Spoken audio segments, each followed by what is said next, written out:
The lights are off and away they go. Extremely loose. He's managed to hold on and he missed the complete that. He's crazy stuff. Side Freitas is on the grass on the infield before. He slides through. He tags Richard Eck.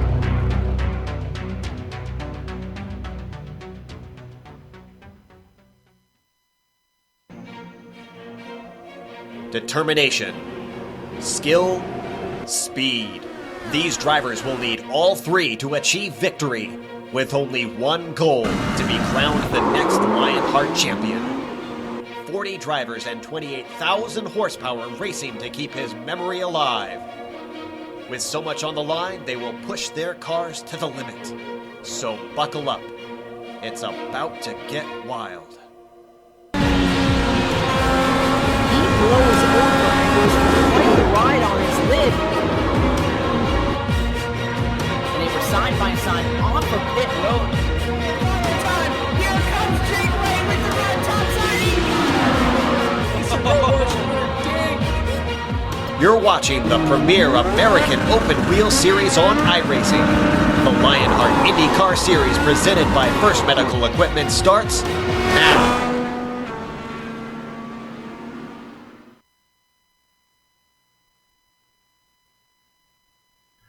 We sail high above the wooded hills and valleys of Pocono Mountains of the northeastern Pennsylvania, looking down at the tricky triangle which today plays host to the DirtyBlinds.com 300, the fifth event in the 22-race schedule of the 2016 Lionheart IndyCar season. And all the action is brought to you thanks to First Medical Equipment and covered live as it happens here on the Global Sim Racing Channel. The Lionheart Series is considered the premier private league for the IndyCars on the iRacing service, and if you were with us last time at Kentucky, you saw James Krahula stretch his fuel for the win and lead a no-name racing podium sweep. It was Krahula's first win with no-name racing and the second of his series career. Today, historic Pocono Raceway, the drivers will be fighting for double points because round 5 is the first jewel of the Lionheart Series Triple Crown, which includes the Brickyard and Fontana. In just under 15 minutes, the flagman will show the drivers the green, giving permission for today's field of DW12 open wheelers to fly into the first turn of this 120-lap contest. So get your internet feed routed to your home theater system, pour yourself a tall, cold glass of goat's milk to wash down your wet-bottom shoe-fly pie, put your feet up on the ottoman, and get ready for the 300 miles of simulated IndyCar Triple Crown action that will be streaming your way. Hello, everyone, and welcome to another GSRC broadcast. I'm your host, Bill Soupson. Helping me call the action is our open wheel expert, Sean Ambrose. Turning the knobs and pushing the sliders is the director and reigning MX5 World Tour champion, Amjad Yaman, and at his disposal will be the camera locations provided by the Ansel Adams of iRacing, Dougie Beard. Sean, we did 200 miles at Homestead, another 100 at Watkins Glens, 150 at Phoenix, another 200 in Kentucky. To misquote John McRae of Cake, they're going the distance, they're going for speed. Well, the distance today is the whopping 300 miles, and the speed will need to be found here at this unusual but iconic racetrack that is Pocono Raceway. Man, Bill, welcome back. I just can't get that riff out of my head. I feel myself in the infield just thrashing my head around. She's going for distance. She's going for speed. Anyway, great track here. Pocono Raceway. Been here since 1971. The Tricky Triangle, they call it. 2.5 miles here in Long Pond, Pennsylvania. These 3 turns on this track, all very unique in their own special way, modeling tracks of yesteryear and some tracks still around. Turn 1, 14 degrees, somewhat reminiscent to the old Trenton Speedway in New Jersey. Turn 2, 8 degrees, the old tunnel turn, just like you see at Indy. And turn 3, much resembling the 6 degrees of the Milwaukee Mile. 3,740 feet down the front stretch. That's a pretty good clip. Can you imagine the kind of speed we're going to carry into turn 1? Don't let me talk about it. Let's watch James Krahula and the Global Sim Racing Channel DW12 as he goes around the track right now.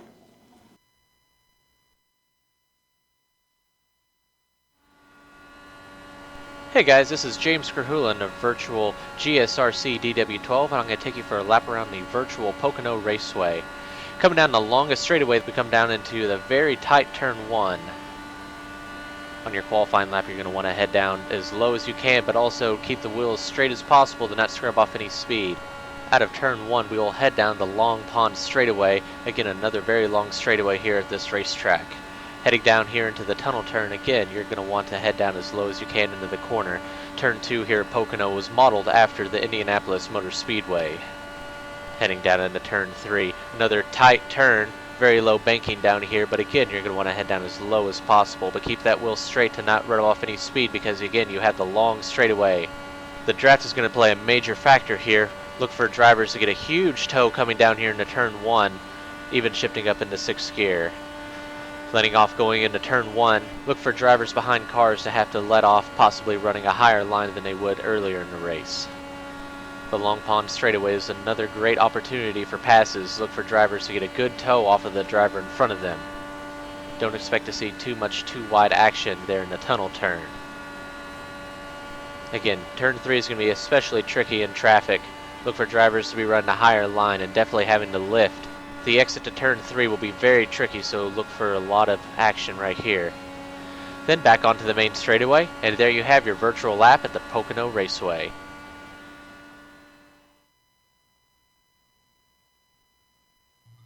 So there's a lap around the 2.5 miles of Pocono from last race winners, James Krahula. Nice job from him. Okay, let's quickly now take a look at the point standings. 4 races so far this season, 4 different winners, and all sit inside the top 6 in the points. Jake Wright sports a road course win and leads the way just a single point ahead of previous winner James Krahula, who we saw just do the lap guide. Big Joe Hassard, boasting a win in the season opener, sits 15 points back in 3rd.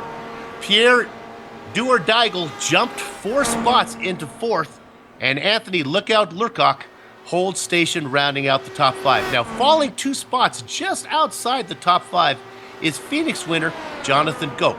Hey, I want to also note that so far we had 29 drivers who've raced in each of these events so far. Let's go down now quickly and take a look at the team champions. Pretty much, it's a one name. It's a one team here to worry about, and that's No Name Racing, with Hassard, Krahula, Wright, and Deigel are dominating for that team in the championship. Now, Randy Crossno and Joe Branch chipped in with Stouffer to help Adrenaline Motorsports into 2nd place. Now, team #NailIt, who just picked up Jonathan Goke from the disbanded Last Minute Motorsports, sits in 3rd. Now, Sean, you get to tell us about the Manufacturers Championship. Yes, sir, I do. This is the big one. This is where all the money's at there, Bill. Toyota right now commanding lead, 471 points. Chevy sitting there with 310 points. Got a little bit of work to do. Honda, not, they're catching up. They're closing the gap on Chevy. Could be making a threat for Toyota here soon. We'll see. Dodge, the surprise of the season, sitting in 4th, up a point, up a spot from last week. Mazda dropping back. They're slowing down. They need to pick it up. Ford, the old Blue Oval, sitting back there in 6th. A little bit of a disappointment for them, but they are looking at maybe taking over 5th here. We'll see tonight. And in 7th, the old Subaru. But making up some ground here, Bill. Watch out, Subaru. Here comes the Yugo. It's in 8th. Could make old Alfred Shepard could make a little ground this week. We'll see. That's our team. That's our team, baby. Lexus there in 9th. And then the Audi in 10th. Audi really got some work to do here, Bill, to get caught up. That's kind of a fun thing that they're doing for this season, and it's kind of enjoyable. The drivers got to pick their sponsor, their manufacturer that they wanted to. So, Sean, we've talked about the track, we've talked about the points. Let's get into some of the specific rules for this series and this race. Yeah, let's do it. Okay, so this season's schedule, they really went a little heavier on the road side. We've got 15 ovals, 7 road courses. We'll be at one next race. 41 drivers on the roster this season. They've always run the DW12, and they've always run it with a fixed setup. And tonight will be no different. Distance tonight, 120 laps, 300 miles, race fans, and 100% fuel tonight for the Triple Crown race. That strategy will come into play, I guarantee it. There are no fast repairs. You've got to take care of this race car, and it's got to last for all 300 of those miles. It's going to be a tough call tonight here at Pocono, but we'll see. And no incident limit, but there is that 90 incident cap per season. Hasn't become much of a story yet, but as we get a few more races into this season, we'll give you an update on where everybody's at. Weather tonight is going to be 70 degrees, 104 degrees on the track. It's going to be a little hot out there, Bill. Track is going to start with 50% usage. And, man, we've got ourselves a race on our hands. We've got a pretty deep field we're looking at here so far. And just to, as people are watching this maybe on replay, it is nighttime for most of this. Is an American-based series, and it is nighttime for most of us, even though while you're looking at the sky there, it's a beautiful sunny day in Pennsylvania. Very pleasant day. A lot of the two-dimensional fans are up their shirt sleeves, and some of the women scantily clad, so maybe our director can get a picture of some of them later on. We have some in-car cameras. Maybe we can get a picture of those real quick. Sean, you want to talk about those? Sure, yeah. Let's see who we're going to go here for first. We have... Nope, it looks like they're in qualifying, so maybe we'll catch those during the pace lap. Let's talk a little bit about the track today. I actually spent some time in this car getting used to it. I at Kentucky and then here today. Let me tell you, I had a lot easier time going, at least putting up a respectable speed in Kentucky than I did here. And I put the car on the wall a lot, Sean. Pocono could be trouble. You know what, Bill? This and I've turned some laps here too. In fact, I ran a practice race with these guys Monday night just for fun. How'd you do? Hey, I got a top 10 finish. I got to say I was pretty happy with that. I got a black flag, unfortunately, coming out of the pits, and had a pretty good fuel strategy working. Actually led a few laps here. Was pretty proud of that. But man, this track is tough. It's this setup, whereas it's really good and it's got a lot of grip, to be fast. And you want to flat foot it, but you can't. You absolutely can't. You're going to need to shift. You're going to have to really have a good line. If you make a mistake, the time that you give up is very costly. Whenever you scuff speed off, there's a lot of draft, but there's only a couple of really good spots to pass in the turns here. So it's going to be very, very tricky. When the car gets light, when you get down to around 6 to 5 gallons of fuel left, which I think we're going to see a lot of guys get to this evening, that car really gets loose. It's a real trick coming out of turn 3, heading down that long front straight. Man, you better have a really good line going in, and you better be able to keep it down there, because if you can't, that rear end's going to step out on you and probably not going to end up real well. You probably won't make it down that front straight. I touched on it briefly in the pre-race and the lead into the broadcast here, and that's that this is the first gem, the first jewel in the Lionheart series. What they have, the Triple Crown. Now that's going to include this race. It's also going to include Indianapolis and then another big long one at Fontana. I remember when I was a youngster, they had the Triple Crown. It was this track and Indianapolis, and then the long gone Ontario Motor Speedway. It was a replica of the Indy event. So it's nice to see Fontana is very close to where the Ontario track used to be. So it's very official. But what's kind of important here, Sean, as they're about to go to grid, is this is double points. It is double points. And man, this one can make you or break you, Bill. I mean, really, and I know it's early in the season, we're only in race number 5. But if you've been struggling but you've been hanging on, you could somehow find the podium this evening. Man, what a difference that can make in your season. And for some of these guys that are up front, it's critical for them to finish well, because if they don't, guess what? They're going to be chasing guys that got better finishes with double points. So, yeah, there's a lot at stake with double points on the line. Okay, they're just about getting on the grid here, so I think we'll call it up. Sean, let's do it a row at a time here and shake things up a little bit here. I'll take the first row. Look who we have on the pole right up there. You see that it's Jake Wright. Now, he's got that victory at Watkins Glen. Outside of him on row 2, had a great race at Kentucky, Dan Guerin. All right, the inside of row 2 is going to be Christian Steele. And just outside of him, team nailed it. Jonathan Goke in fourth. Third row is going to be made up of Ian Adams and Joe Branch. Row 4, Jason Robarge. Joe Flanagan in eighth.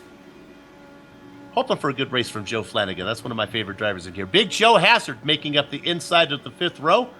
And then last race winner, James Krahula, outside of him in row 5. All right, and starting in row 6, that's going to be Dylan Lee in 11th. George Enzaldo starting 12th. Good qualifying effort. Row 7 is going to be made up of Ron Hacker and Brandon Limpkeman. All right, then we've got Chris Stouffer in 15th. Pierre Degley in 16th. Here's our driver from Bakersfield. He's got to get up early tomorrow to do, I think it's Sunrise Bakersfield or whatever his early morning show is called. That's Jason Galvin. Running in the 18th position is going to be Kenneth the Real McCoy. And on row 10, Michael Gray and Trevor Bissett starts 20th on the outside. Trevor Bissett, a name I'm not familiar with. We'll have to keep an eye on him. Row 11, Jack Bogan. And outside of row 11 is one of the best paint jobs out here. Let's hope he's running it again, Ed Tutwiler. All right, then we go to row 12.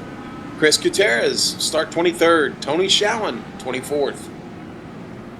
Matthew Mercer in the 25 spot. Outside of him is going to be Peter Edwins. All right, row 14th. Vincent Blumenthal starts 27th. Alfred E. Shepard, 28th. Alfred E. Shepard in the Yugo machine. Dean Helt running in the 29th position outside of row 15. Robert O'Brudder.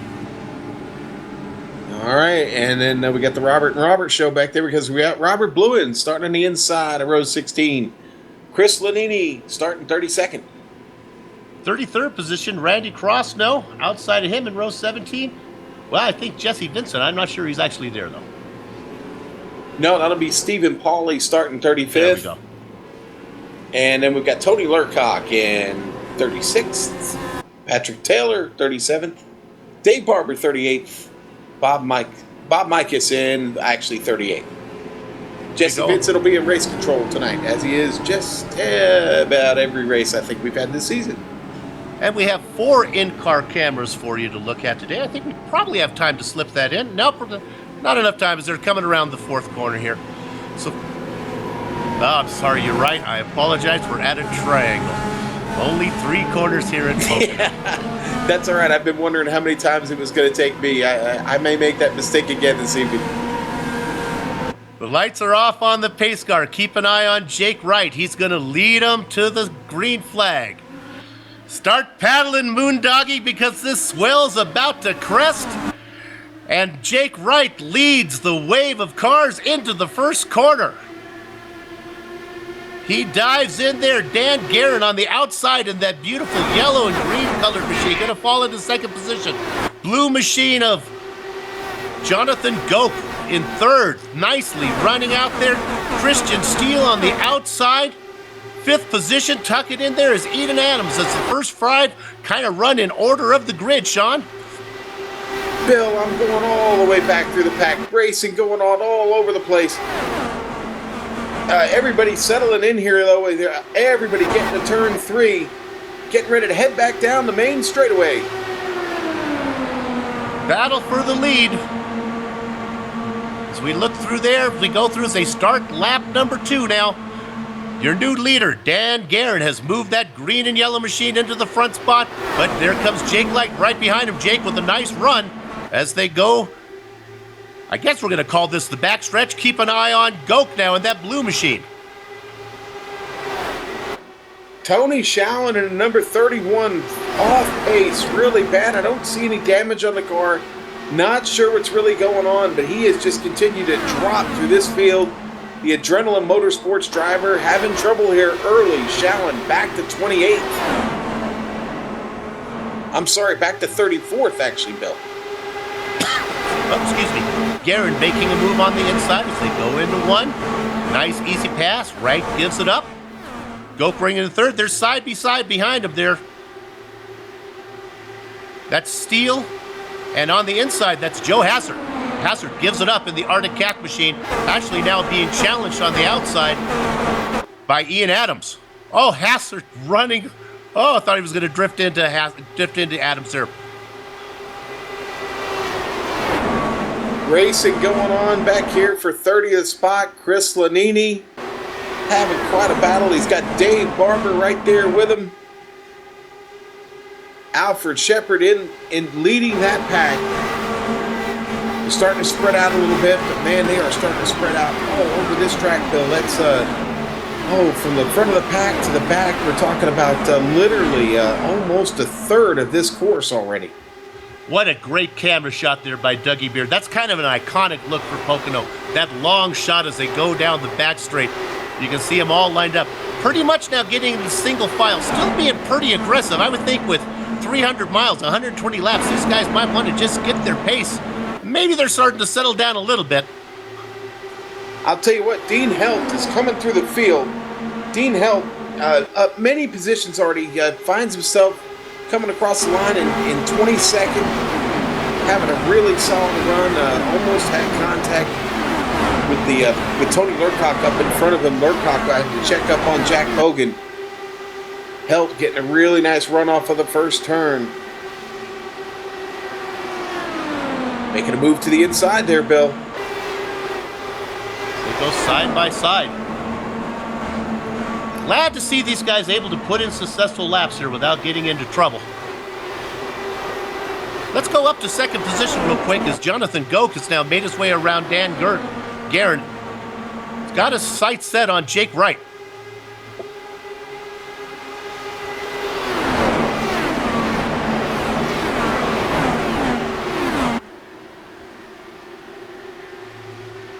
Spreading out nicely. Flanagan, I'm sorry, I was about to say Flanagan back here in ninth. Got James Grahula chasing him. We'll go on board with James Grahula. James Grahula with us tonight in the Premier Racing League onboard camera. Looking forward there. Oh, Grahula got a little bit of, almost got contact from behind. You're going to see the car come around. That was Chris Stover making a move on him. Yeah, he almost made contact there with Grahula while we were on board there with the Premier Racing League onboard camera. A little bit of excitement from just behind. Another car on the move. Joe Flanagan doing really well, man. He's closing on roll bars here a little bit at a time. Got caught up in his draft here. Looking up at P1 now. Goke being challenged by, Goke has made the pass now. Here comes Wright back underneath him. Goke in that blue machine out in front. We saw him making his way up. He started in fourth position, has made his all the way up to the front. He's taken over the lead as he is the new leader as these guys come across to start lap number 8. Meanwhile, here comes Wright back on the inside. Look at the run, though, that Goke's going to get on the outside with the Memon. He's going to get the big run down the backstretch. Wright's going to tuck into second, Guerin into third. Christian Steele running back in fourth.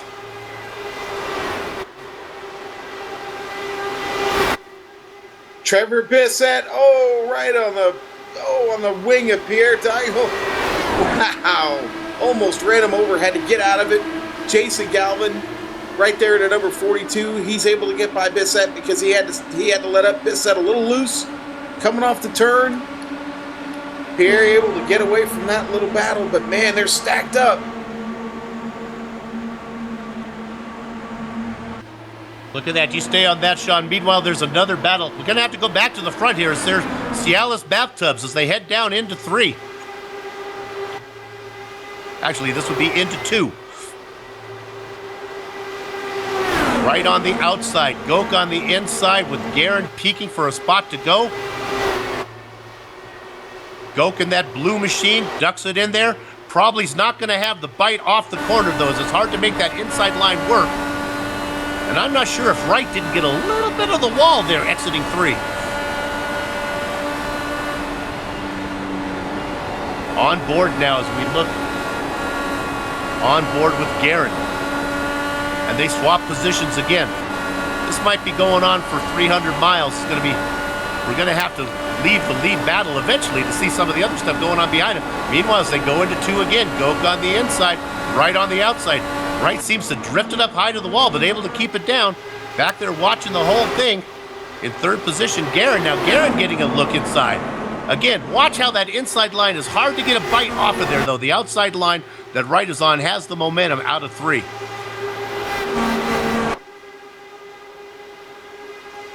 Well, Bill, lap 10, and I'm proud to say we've got all 37 cars still on the track.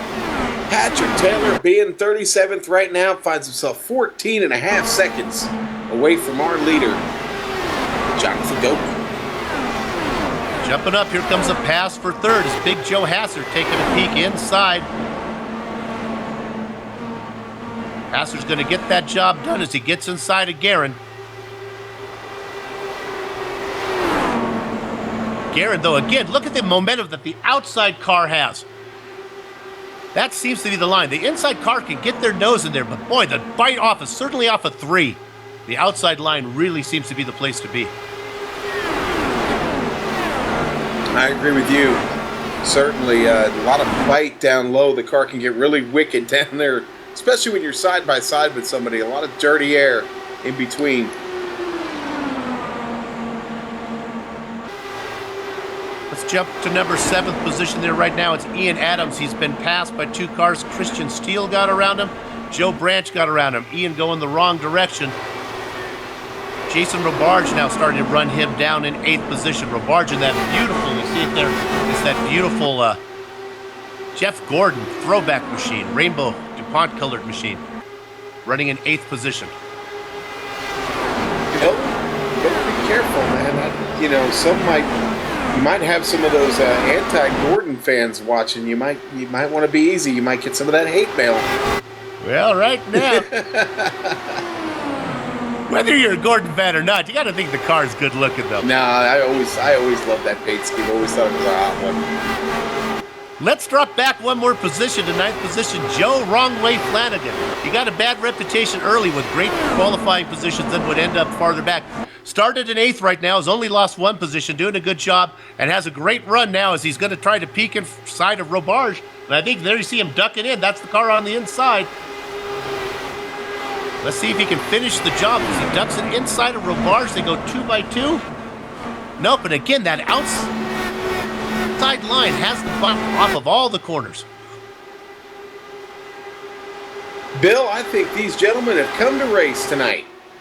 Absolutely, absolutely, and doing a great job of it. I was a little worried coming into this one that we might be here till the sunrise, but I think we're going to get this one in as these guys seem to really have put in their practice time. Meanwhile, just to update you, as the leader comes across the start-finish line now to start lap 15, it's Jonathan Goke. Jake Wright right behind him. 2 previous winners. Then we have somebody still looking to get their first checkered flag this season. That's Dan Guerin running in 3rd. Guerin had a great run at Kentucky where he was able to make that inside line work that both you guys, you and Brian, didn't think he could do it, but he ran that inside line for most of the race and really had people having a hard time getting around him. Behind him, Big Joe Hassard, rounding out the top 5, Christian Steele. Yeah, nice run for Steele so far. Ooh, got a battle here for position. Joe Branch making that move to the inside. Car gets a little loose off, though. He was down low. Talked about that bite down low, man. If you turn that wheel just a little bit too much, it's going to step out on you. Then you got to catch it. At least hope you can. Looking at this battle right now, we ran down the top 5. Let's look at this battle here for 6th position. Joe Branch running in 6th. Now, we talked about Ian Adams. He had dropped back, started in 5th position, dropped back a couple spots, running in 7th right now. Taking a peek there on Branch, but just kind of tucking in behind him. We'll talk a little bit about the push here in a second. Jason Robarge there. In fact, let's go ahead and stay on that Adams move as he does try to make the move again. He's trying to do it on the inside of 3. I haven't seen anybody be able to make that move stick so far, and he does. But look at the run. Even though he closes the pass and he finishes, he's not able to make it stick as Joe Branch is able to get the momentum off the high side again and get the pass done as they go down the main straight. Those guys battling for 6th position. Drop back, rounding out the next 5. Robarge is in 8th in that rainbow color machine. Wrong Way Flanagan running in 9th, and then rounding out the top 10. Here's your last race winner, James Krahula. working his way up into 10th position, started in 11th, picked up a little bit in front of Stouffer. You know, Krahula and Stouffer have been going at it all race. Yes, they have. You know what? I'm keeping an eye on somebody right now. Old Pierre Degley. He is sitting on board with him right now, on board with his camera tonight. The First Medical Equipment, the official sponsor of the Lionheart Racing Series. First Medical Equipment onboard camera. There's Pierre. He's in 14th right now. The number 14 sitting in 14th place, Bill. Starting to make up a little bit of ground now. He's running his own little race. No help from behind, no help from in front yet. But he's starting to catch him just a little bit every lap. The longer this run goes, I think the better it's going to work out for him. Once he catches those guys, he was one of those few that I saw in practice during a practice race that seemed to handle the car really well when that tank got light. Sean, that's not fair. You've been... Oh, here we go. We're going to look at Gray right now. Oh, Michael Gray is in the wall. Yeah, it looks like he had contact. Contact or net code. Dean Helt, I think. Boy, I'm not sure if it was contact. I don't want to put the blame on Helt there. Boy, they were really close. Yeah. And Michael was up close to the wall, and then he came down. Dean, from my angle, I don't think he made contact with him. We'll watch right here on the screen. We'll see what you see like on the replay, Sean. Boy, it's really close there, Bill. Yeah. Yeah. Yeah, I don't know if they want me to get the definition of net code out yet, but I think we might have had a little bit right there, Bill. Yeah, that's a tough break. So there's our first driver that's out of the race. And remember, there is no fast repair in this one, so that's going to be hard to come back from that one as Michael Gray is in the pits right now. Man, I got to be honest with you, Bill. That just that was just a tough break, Yeah. man. Let's go back to 14th position again. Back to Pierre Delay. Now, Sean, that's what was upsetting me. You've done some studying. Apparently, you've picked up the French pronunciation of this last name. What is it now? It's Degley. Degley. Degley. Okay. Yes. And I've known Pierre for. I've been a friend for quite a while, and I've been saying it wrong the whole time. And you know what? I think maybe it's time I start saying it right. So. You need to share that with your booth mate, okay? Yeah, I know. I just started this evening, so it's a new thing. Okay, it looks right. like it's pit stop time. Who do we have coming in so far? Well, we've got Jason Robarge, James Krahula, George Anzaldo, Jason Galvin, Peter Edwins all making their way in. Now, Krahula and Robarge are making their way back out. Here goes Anzaldo, Galvin, and Edwins. Jack Bogan's coming in.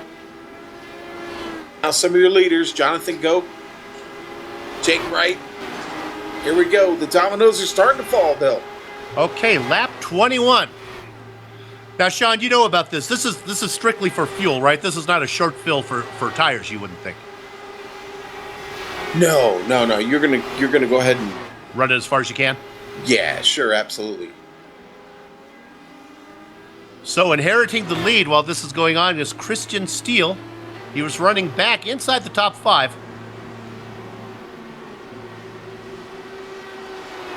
As he comes across, he's going to hang out there. See how far he can go. We have a spin. It looks like it was Lurcock. Tony, look out, Lurcock spun right in front. No, it actually was Lurcock got into it. Dean Helt spun right in front of Lurcock. And that's going to bring out the yellow right in the middle of a pit cycle. Sean, let's see what you can see here on this one. Yeah, we'll take a look from above there, but Lurcock, you see, hits it really hard. There they are, side by side, him and Dean Helt. Dean Helt, the National Guard machine, gets by. Helt loses it off the turn there and then comes across, collects Lurcock. Wow. That's a nasty one. Helt did a nice little Danny Sullivan spin to win there. You know, I wonder if he was coming into pit and actually got loose slowing down. Boy, we're on board here with Dean Helt. Let's see if maybe we get a better I don't know. Let's see what his hands do. We can see the wheel. He gets by clean. That's not the issue, obviously. There comes the 360. And there's Lurcock. And then, look at that. Puts it right in the pit lane. I'm not sure if Belt got much damage there. That's a nice way to do a pit entrance. Yeah, but I believe Lurcock got collected pretty good in that. Yeah. And you also had everybody just coming off the pit stop there. So looks like everybody, though, maybe have gotten it back around in time. I'm looking to see if there are any of our leaders that have gotten cycled back.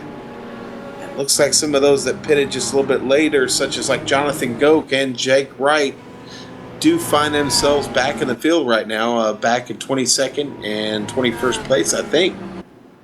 Well, here's the question. Were those guys able to make their pit stop without going a lap down? I guess they were, because your leader right now is Christian Steele. Now, as far as I can tell, he has not come in yet.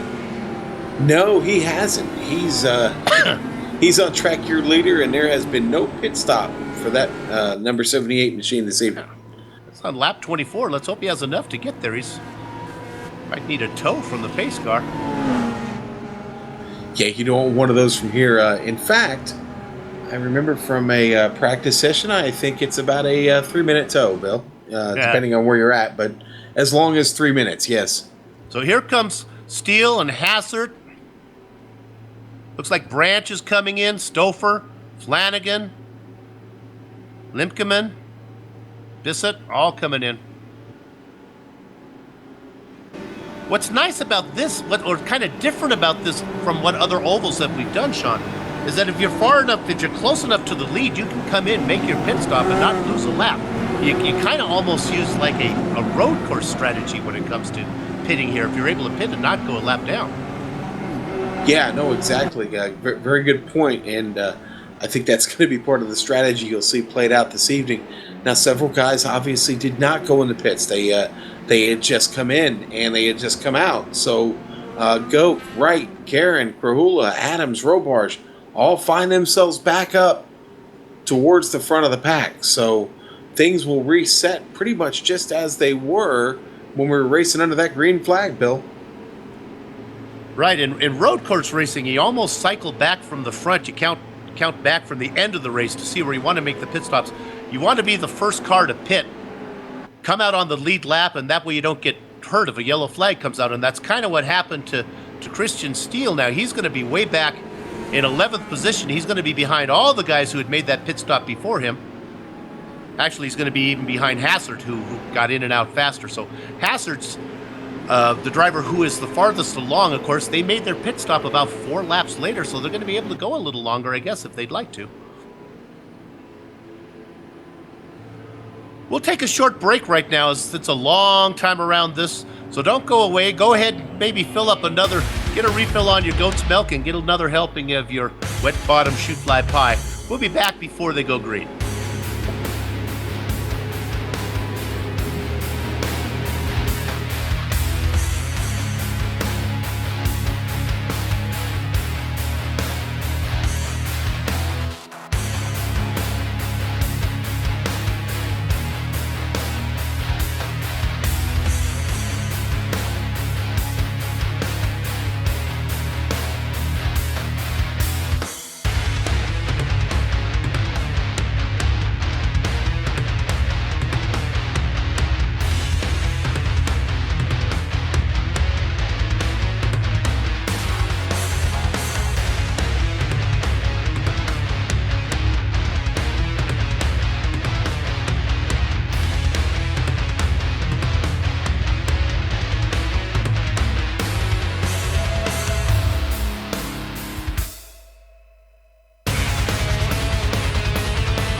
We are back to the Global Sim Racing coverage of the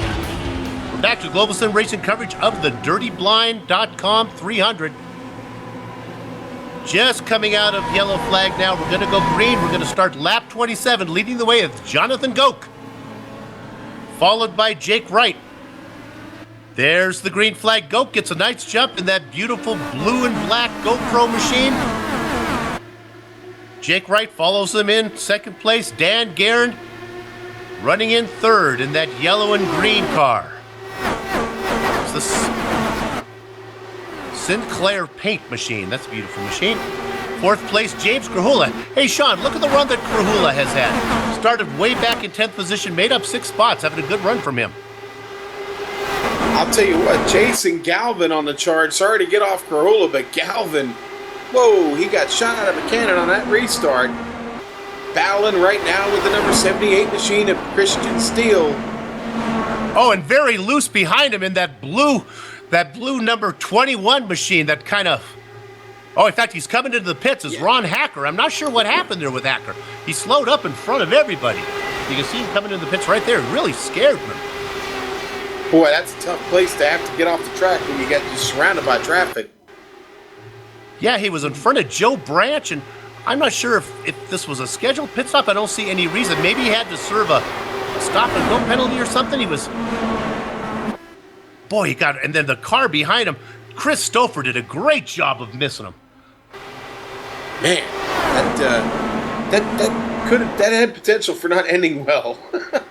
Well, if you're racing, you just don't expect to see a pit stop. Yeah, not one right there. one lap after going green. So, okay, back to the front real quick. Look at that! I love that long angle shot from Dougie Beard. Meanwhile, you see the 3 cars as they go now away from you. Jonathan Goke still leading the way. Chris Wright behind him. Dan Guerin looking for that first win today. Or first win this season. James Krahula running in fourth. A battle back for 5th position. Ian Adams tucking in behind him. Jason Rabarge. And meanwhile, Wright slingshots away into the lead. Sean, we didn't talk much about the draft here, but with these long straightaways, it really does play a factor, doesn't it? Ooh, yeah, and it can certainly get you back in the hunt. If you can catch somebody's draft, you're going to be in good shape, and you lose it. It takes a long time to catch back up, and that's when you've just got to be perfect with every trip around this circuit. And you know, there are so many battles out here right now, Bill. I mean, we have so many cars still on the track. We're 30 laps in now. Let's go to the lead now, because I got my spidey senses are tingling here. Dan Guerin had a great run from 3rd position. I really thought he was going to make a run into the lead. Right now he's stuck on the inside of Wright. Now this is where you get in trouble here, because that inside line does not work, and if you can't finish it, look at Wright get the run off. Boy, he takes it really wide against the wall. Look at the run he gets on the outside, flying down the main straight, and now has Goke inside. Goke kind of takes a defensive line. Wright's going to tuck in. Robarge putting the move on Krahula just behind them. Krahula up top, getting some power off the turn. Robarge in trouble is back behind him. Adams looking for somewhere to go. Well, I'll tell you what, still a lot of give and take going on between these drivers, and I think they're all in for the long haul here, Bill. But man, we've got under 100 laps to go now. Been a great race to get started. Honestly, they're making me a little nervous. I think they are. I'm really impressed with how well these guys race together. They are racing inches apart. If I was in a 300-mile race, I would not be putting my car so close to danger as these guys are doing. Looking right now at this battle with Rabarge on the outside there in the Rainbow Machine, and that was Adams there in that team #NailIt, that white, black, and red car running. That's a battle for 5th spot. And actually, when I say 5th, it's really not, because here comes Adams. But right behind him, Joe Hassard's involved in that. Pierre Degaile. Let me hear that pronunciation again. Degaile.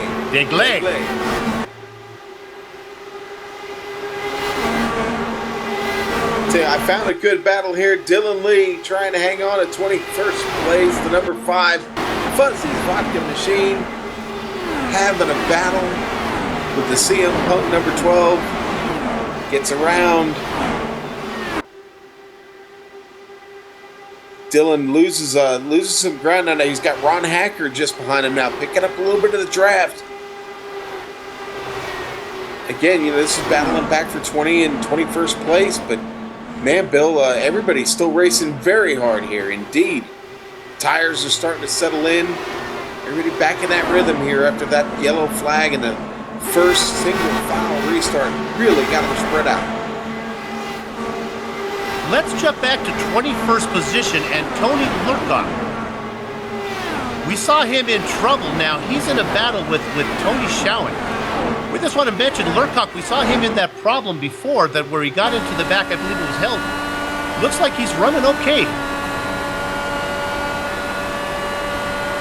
Yeah, Help had a pretty long pit stop, but was able to obviously get the car repaired enough to get back on track and then be fast.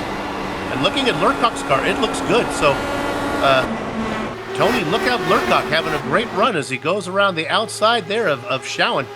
Moves up into 20th position. Yeah, Tony almost had about a 20-second pit stop, so he obviously had some work done on the car, but no worse for the wear right now. Back up to the front, I thought Jake Wright was going to make the move on Jonathan Goat. Kind of caught up to him and was in his draft, and all of a sudden Goat closed the door on him, and we're back to this. Goat still leading the way up front, and Dan Guerin starting to get quite a good run back there. Could be a factor soon. In fact, look at Guerin right now. Here comes Krahula. Just playing it. I think Krahula's just settling in. He's made it up from 10th position, sitting up there in 4th, just trying to get his rhythm now. Big Joe Hassert having a little fun with Pierre. Both teammates there working together. Got the orange and black and the pink and black.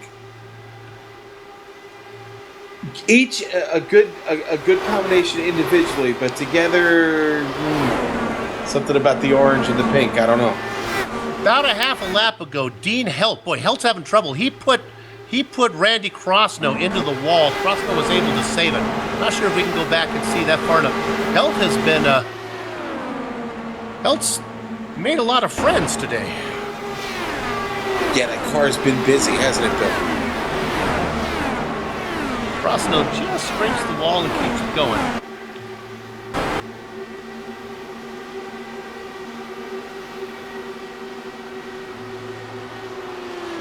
Tell you what, man, this has been quite a race. Bill, it's going by actually a lot quicker than I thought it would have initially. It's just ticking away. I mean, lap 37 is in the books already. 38.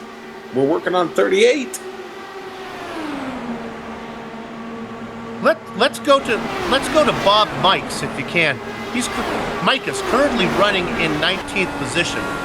He's got our onboard camera there of Controlled Chaos Racing. He's got a little Controlled Chaos to deal with right now in the form of Dylan Lee, who's going to make a pass on him. Lee on the outside. You can see on the onboard camera. Look at that as Lee peeking to the outside there. Our director, Amjad Jaman, doing a great job of controlling that onboard camera. Now Lee peeks to the inside, see if he can make it work there. Oh, we got a yellow flag. Galvin, Jason Galvin. Looks like a self-spin. He was on the outside of Christian Steele and just lost it. I don't think anybody collected him. Boy, might have just been a little hot on the entry. Might have missed his, it's just his mark there. And car gets wide. What a tough break for Galvin. Let's go ahead if we can, Director. Directors love it when I call for camera shots, but maybe an onboard with Chris Stouffer would be impressive, because Stouffer almost got into him. Galvin has been a great competitor, but he's had a lot of bad luck here, Sean. As here we're going to see one more time as we're looking at Galvin in that beautiful blue machine. There's Stouffer. Now we're on board. Look at this, and Stouffer's going to run right up on him. Yeah, Yeah, it's just a tough break. I think Jason was trying to be careful there, and I think maybe he thought he was a little bit closer than he actually was, and might have made just a little bit of an evasive move with the wheel there, Bill. And man, I think that's maybe all it took. It's hard to say. I wasn't in the cockpit there driving it, but he might agree that it just that was a bad spot to be side by side. Well, hats off, I guess. If he has a choice of putting it into the wall or putting it into a competitor, he decided to, be a good sport and do the best he could to stay off of his competitor. So, but it has been a rough season for him. He does. He's the co-anchor for, I'm going to get this right, I believe it's Sunrise Bakersfield. So it'll be an early night for him. He'll be able to be fresh and bushy-tailed for his show tomorrow morning. Yes, sir. I hope he is. And, let's see here. Looks like everybody right now is still on the track, Bill. Going to see here if anybody's going to bite. They're coming down the front stretch. And, yes, sir, it looks like the field is going to make its way in. They're all coming. Let's see if anybody decides to stay out. Going all the way back. Oh, my goodness. Everyone's staying out. Everyone's coming in. Only car staying out, I think, is a lap-down car.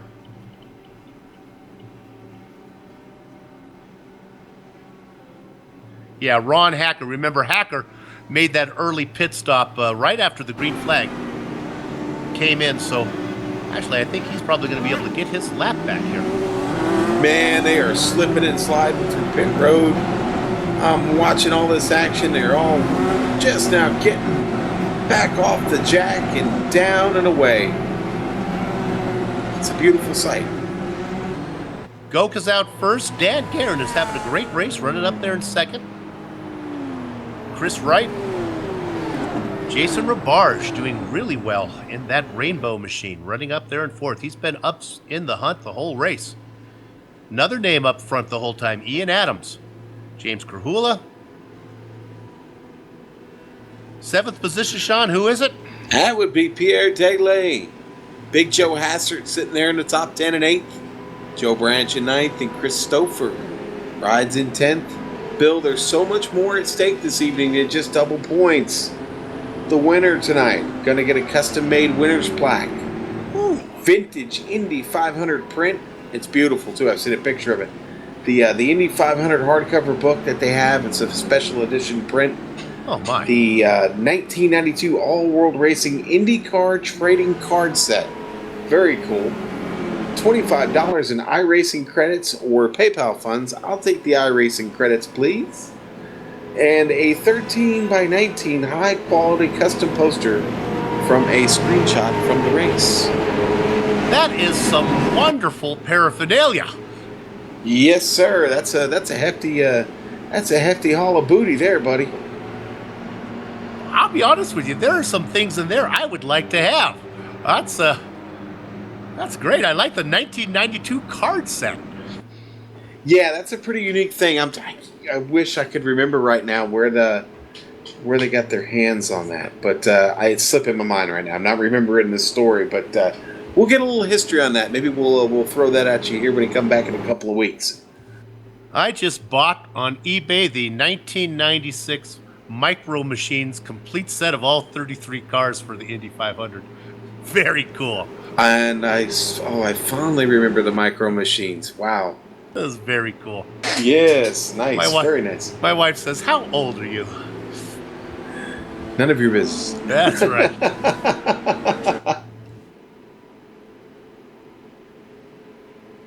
There was a bit of a shakeup with teams while we were away from Kentucky. AGR Motorsports making its debut this week. Absolutely. Owned by Jason Robarge. Team now fielding 3 cars consisting of George Anzaldo, Jason Galvin, and Jason Robarge, AGR.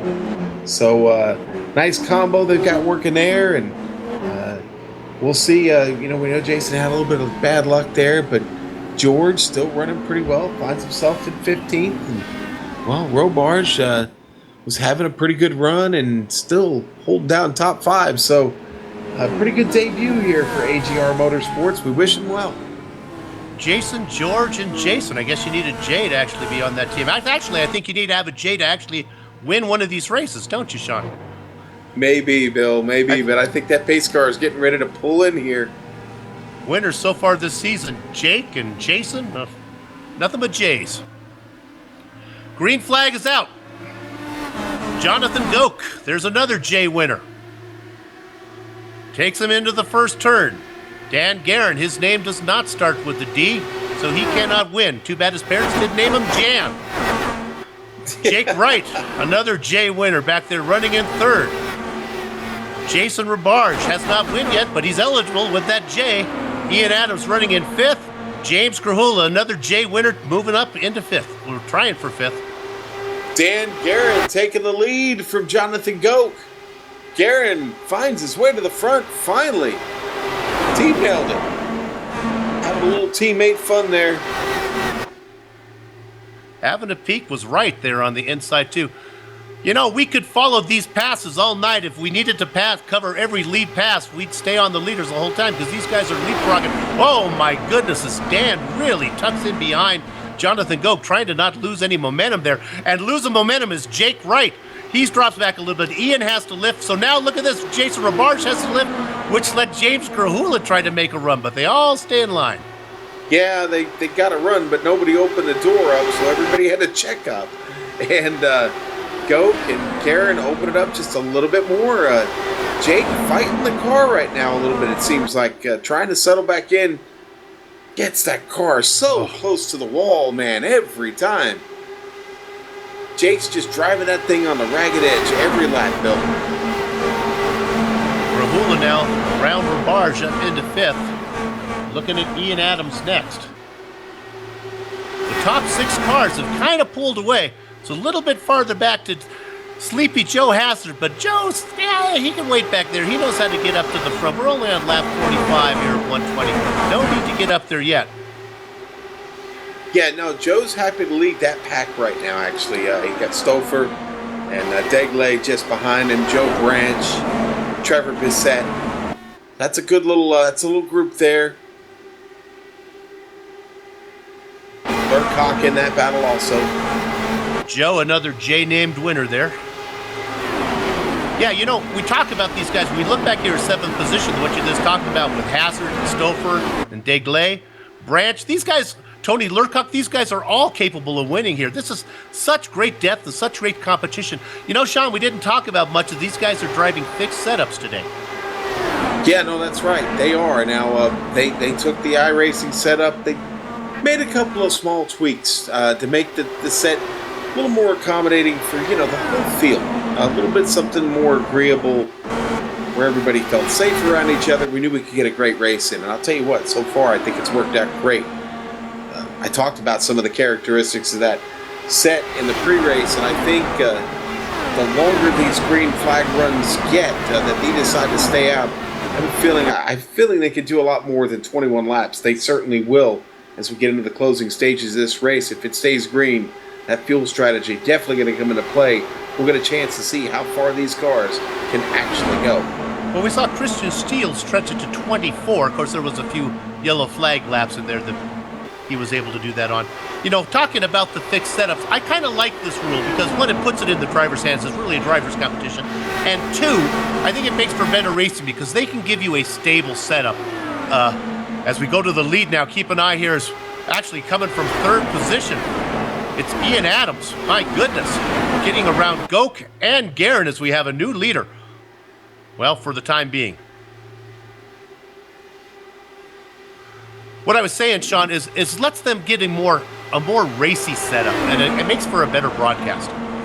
Oh, absolutely. Yes, sir, it does. Talking about better broadcast and good race, Trevor Bissett getting a run on Tony Lurcock. Lurcock was wheel to wheel with Pierre Degley. He's coming out of the turn on the outside, looking to try and make a move up there. Can't do it. Degley almost with a little bit of contact there on the wall. Gets a bit of a wiggle coming off. Lurcock trying to take advantage of that, going down into one. He's going to settle in behind. Good battling going on here. Bill, we're going to have lap 50 coming around here. Stay on that battle, Director. No need to go up front, but we have a new leader, Goke, but that's going to be going on all the time. The front six now, we talked about running up there. What has happened is Chris Stouffer, maybe we can take a look at him. Chris Stouffer has gone around Joe Hassard. And remember, we talked about there was that back set of groups. Let's keep an eye on Stouffer. He is flying, as now he's made his way around Krahula. He's got right ahead of him. And Rabarge, here comes Stouffer on the inside. My goodness, he's got the nitrous hit. Everybody getting around Big Joe right now. Honestly, Degley just went around him like he was standing still. Tony Lurcock almost makes contact with Big Joe Hassard. Has to let off the gas and really almost got a piece of the rear end there of Big Joe Hassard. That would have been dangerous. Lots of cars right behind them. Joe Branch, Trevor Bissett, George Anzaldo. Side by side, Lurcock goes around Hassard. Hassard really slow and off pace. Not sure what's wrong with his car, Big Joe. Sorry, Sue. I lost my train of thought there. Boy, as we're watching, I have to apologize to all the drivers who are going to watch this back and their friends and family who are in battles everywhere. There are battles in this entire field. And it's just so hard to get to them all with the excitement up front. All right, well, let's check in on Brandon Limpkin then. Let's see where he's at here. He's got a battle going on.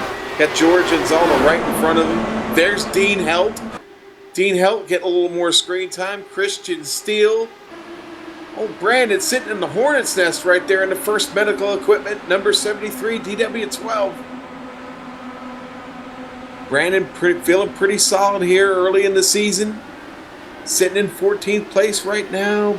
Battling George Anzaldo there in the Lionheart car. You can see just at the tail end of your screen there is dipping now to the inside. There goes Helt. Now, Helt has been active. Oh, he makes a great pass. Look at Helt with a run here. Helt now making a move on Anzaldo. But he gets loose. Oh, there's Anzaldo almost gets into him. Held on the inside as it's 3 wide. Held very aggressive. Don't be surprised if Held doesn't tuck it in there. 3 wide as they look down into turn 1. No, Held looking for a spot to go. Jorge saying, let me out of here. George trying to get out of the mix. Here he comes, Sean. Anzaldo. Oh, and he held right. Boy, almost pinching Limkeman up into the wall there. Help making it 3 wide down to the inside. Oh, baby. Limkeman is able to slip past Anzaldo also. George losing 3 spots right there. Dean, I love you, but you are scaring me, buddy. Yeah, almost contact there with Big Joe. Yeah, Hassard cannot be happy as he's really lost touch. Dean trying to get around these guys. Oh, and he chops the nose off of the Hassard. Woo! Hassard doing the best he can to gather it up. That car was really loose coming off. Now it's 3 wide with Limkeman on the outside, Anzaldo to the inside. They leave Big Joe behind. And Limkeman going to be the one to step away in front of that battle. Let's give a quick shout out to Grandma Mahmood. I know she's probably watching Brandon this evening. She's a big fan. We always love having her on board. Joe Hassard just scraped the wall. He's really slow. He's struggling. The car is slow anyway. I'm not sure it's from that wall scrape. He was slow before, but now he's really incredibly slow. Man, he's looking for a place to hide. Yeah, he's got a little bit of right side damage there, obviously, Bill. And that is affecting the car. Maybe having a little bit of trouble with the right front. These are open-wheeled machines. Getting them into the concrete, never a good thing. Okay, while all that's going on, maybe we should go back and touch base up with the lead. Look what's been going up here. How about a 0.7 of a second lead for Jonathan Goke over Dan Garrett? And we saw Stouffer. Remember, we saw Joe Hassard making contact. Boy, a bunch of cars involved in that, Bill. looked like it might have started with Randy Crosno. Ron Hacker involved, Edwin involved, Crosno involved, Bluthenthal involved. Oh, and it might have been just a little bit of contact between Crosno and Vincent Bluthenthal there is what triggered that. And just a tremendous mess behind them. That's going to be the end of a race for a lot of cars, Bill. You're Wow, right. It was what a shame. You're right, Sean. It was Crosno and Bluthenthal got into it. Oh yeah. There's another one apparently.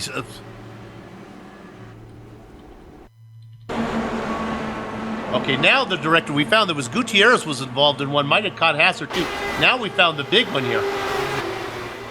Simultaneous accidents. There you can see Crosno getting turned. Collecting 5 or 6. We're going to go up and above, Sean, and look at this from the chopper. Man, I just collected so many cars. There's Crosno up there in front, the blue and white car.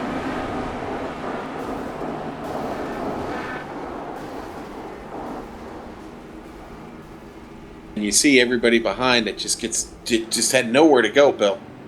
And even that car, the car that was in the lead edge of those cars just behind, even though it looked like he got through, you never know if he might have picked up a bunch of that, what we call 4X phantom damage. Right. That was Bluthenthal and Crosnos who got together originally. Now, while that was going on, I think we also had a spin from Gutierrez was involved in an incident that we saw. Right, yes, sir. And let's see, I'm trying to pick that up. It looks like he got into it with Dylan Lee. Yeah, it was a self spin. Gutierrez spins the car coming out of 3. Dylan Lee was right there in the number 5, just behind him. Does a good job to avoid hitting him, but he just can't hang on to it coming off the turn. Collects that concrete. The car shoots right down inside. Hits that inside barrier wall really hard. That might be the end of old Chris Gutierrez's evening there in the Aero machine. Everybody in the pits here, Bill. Just about at the halfway mark. Now, leading him out of the pits this time is Dan Guerin. Of course, we still have a couple cars out in front. Chris Lanini is going to lead a lap here. And Alfred E. Shepard in the Yugo machine running in second, but of course they're going to have to take a pit stop. What we're going to do right now is we're going to take a short little break, gather our thoughts. Everyone, time for a third glass of goat's milk. We'll be back right before they go to green.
Welcome back to the Global Sim Racing Channel. You're watching the Lionheart League, round number 5, the DirtyBlinds.com 300. We are at the halfway mark, and we're just coming back to green right now. Leading them to the start-finish line will be Dan Guerin in that beautiful blue and green Sinclair machine, followed by Jonathan Goke in the blue and black GoPro car. Pace car is in. Guerin with a nice jump takes them across the start-finish line as they start lap 61 halfway mark. Jonathan Goke in second. Chris Stouffer, who really had that car on rails before the yellow came out. Car off the track already. Dave Barber has put it in the wall. Dave Barber, car just broke to the inside, does not bring out a yellow flag. We stay green. Let's look at the replay here real quick. Try and see what happened to number 23 of Dave Barber, the Control Chaos, DW12. Might have been Robert O'Brada might have got him.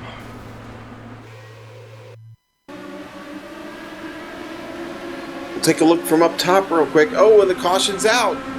Okay, we got out. We missed Ian it. Adams. No, we have another crash. Yeah, I see him sliding. Ian Adams involved with Chris Stouffer. Right up in the, they were running in third, way up at the front. We'll go on board here, or we'll take a look here with Ian Adams. Adams was running at fourth at the time. Stouffer didn't waste any time. He took the hook and brought that car in immediately. And he's out. Okay, I got it. Stouffer got into the back of Guerin and lost momentum, and then got collected collected back there by Adams. Those cars were running third and fourth. Guerin running second. So there's the first, finally, disaster struck up front, Sean. Boy, it did, and that's going to be really tough for a couple of guys that were having a really strong run. Here we are on board with Stouffer. Now you can see Stouffer, he gets right up on the back. He gets on the back, that's Guerin in front of him, and I think he loses momentum. And that's going to back him up into Adams. So you can see he just gets up there, gets in the wall. And well, you see Guerin starts, he's running his line, and that line kind of runs out a little bit. And as he starts to come up the track there, Stouffer has got a decision to make. Do I get out of it? Do I stay in it? What do I do? And well, there you go. That was the end result, and that is a tough break. A lot of damage on those cars. Both of those drivers were looking for their first checkered flag this season. But they are now, I'm going to assume that's going to take them out of this event. That was some pretty hard contact. It was only one lap into the green flag, and we had a couple incidents going on. Nobody's making a pit stop. They're all going to stay out. Yeah, we barely got restarted on that one. Tough break for Dave, man. I was hoping Dave would have a better run this evening. He hadn't had a whole lot of luck yet, but he'll be back here in a couple weeks when we get going again. Sad to see him though take that hard hit.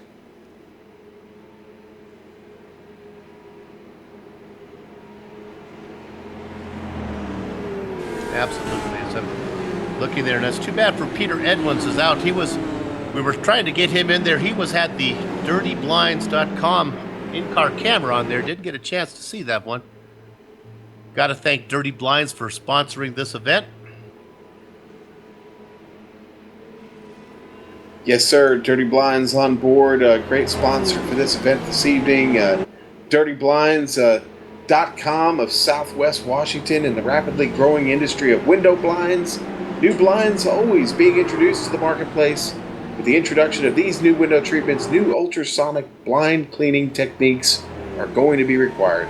Ultrasonic blind clearing techniques? Yes, ultrasonic, oh Bill. Who better to teach these new blind cleaning techniques than the company that developed most of them in existence today? Yes, sir, that is Dirty Blinds. Our goal in the blind cleaning industry is always to look for the best way to clean, market, and service the blind cleaning customer. DirtyBlinds.com. Ultrasonic. I'm going to try to use my toothbrush, see if that works on blinds. I have one of those sonic toothbrushes. I'd never thought. It's the same principle, exactly. Oh my goodness. Yes, sir. Learn something new all the time. Technology. All right, the lights are out on the pace car. We'll take one more trip around this 2.5-mile legendary circuit. You know, I love talking about the history of those turns early on, Bill, when we were doing the intro.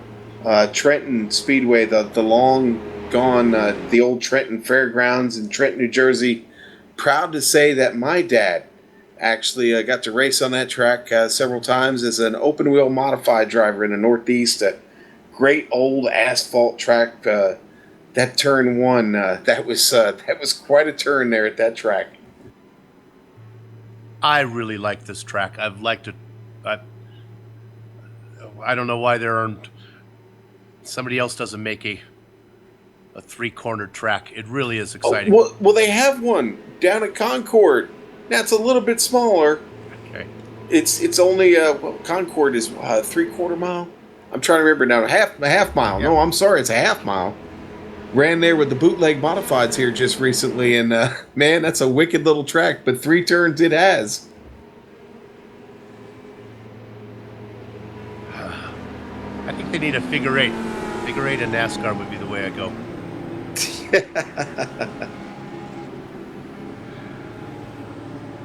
That was a favorite at my home track growing up as a kid. They ran the X every Saturday night. I remember the old NASCAR. One of the old NASCAR races had a fantasy track that was a figure eight super speedway. It wasn't a crossover. It had an overpass, but boy, that was exciting. You had to set your car up for left and right. All right, pace car. Heading down towards pit lane, makes the dive in very late to pit lane. Green is out. Jonathan Gope leads him across to start lap 64. Dan Guerin quietly having a great race, running in second. James Krahula being challenged by Jake Wright. Wright's going to get that position, moving up into third. Krahula surrenders it easily. Boy, Dean Helt been out there taking a lot of risks this evening, doing it again there on the restart. He's got the number 28 of Joe Branch right next to him. They are wheel to wheel. George Anzaldo just behind them, almost making contact there off the turn. Dean Helt not afraid to mix it up with these guys this evening. Oh, gets right up in front of Joe Branch. Closes the door on him, shuts it, just slams it in his face. Joe Brandt's going to try to cross him over back to the inside. Hard to make it work on the inside there, but he gets it done. Oh, and the caution is out again. Yep. Big Joe Hassard. Oh, and he's collected. Randy Crossno runs into him and loops it and is still tumbling. Hard hit for Crossno. Whoa, Crossno going for a wild ride. Mr. Toad's wild ride there. Big Joe Hassard with another poor finish here today. Actually, it was not Crossno got him second. There was a car before that. Yeah, Big Joe was alone in the track. He had contact with the 20, Jack Bogan. I think he cleared the. Oh. Yeah, it looks like Joe. It looks like Jack went over the fence. We'll go on board with Randy Crossno real quick. We don't know what's going to happen here. You'll see the 2 cars get ahead of him. We'll see 1 car fly up into the sky. And here we go. Whee!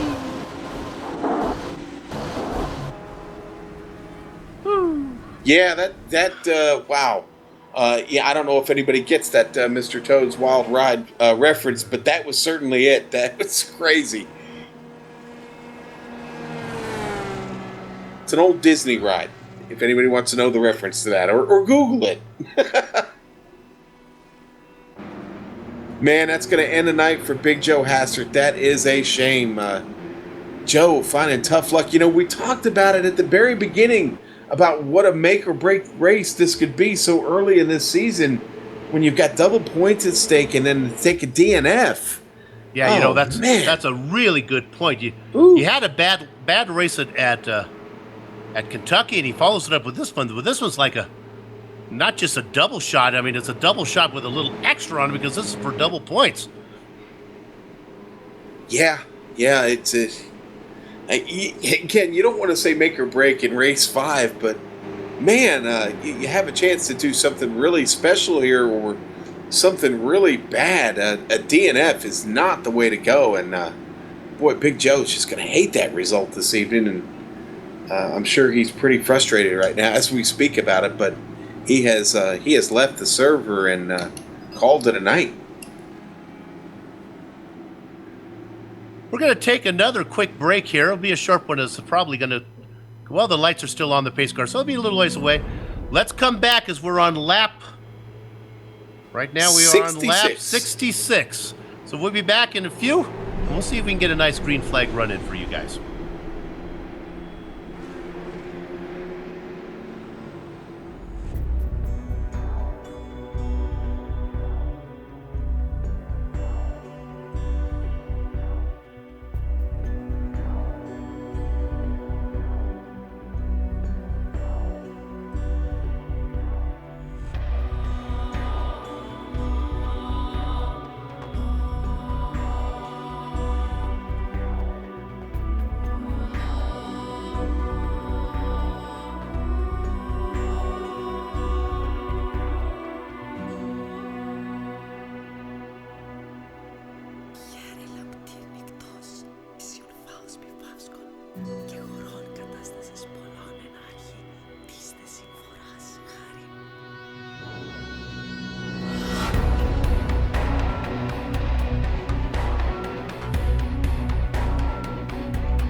Welcome back again to the Global Sim Racing Channel's coverage of the Lionheart DirtyBlind.com 300. And right now the racing has been a little dirty, as there's been lots of crashes, but we're going to see if we can get a long green flag run in for you right now as the pace car pulls off and Dan Guerin leads them into lap 68, but he's only going to have the lead for a little bit because jumping on the inside in that blue and black machine is Jonathan Goke. They go side by side into one. Goke is going to, as he starts to blink there for me, I got it back. Goke's going to take that lead into the backstretch now. Let's drop back a little bit to the assignment going on back there with Krahula. On the outside of Krahula, that's Jake Wright. That season's champion up top there, and Jason Robarge in that battle. Look who's coming to dinner. Pierre Degley. He gets right up there on Jason Robarge. Let's go on board there with Pierre. Got a nice angle there with the first medical equipment on-board camera. Looking down the track.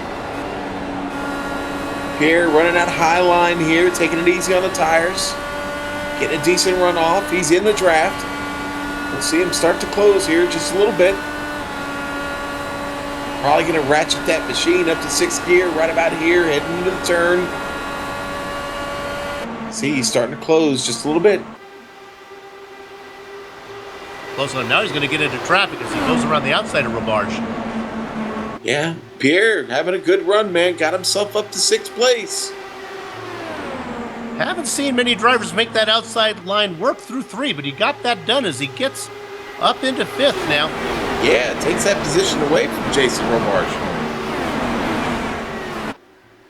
Robarge's not quite done yet as he tries to fight back, but I think Robarge just trying to get in a little bit of miles here. I think all these guys would like to put in a little miles in here. Let's drop back a little bit to 7th position. I'm going to call him Mr. Excitement, and that's Dean Held.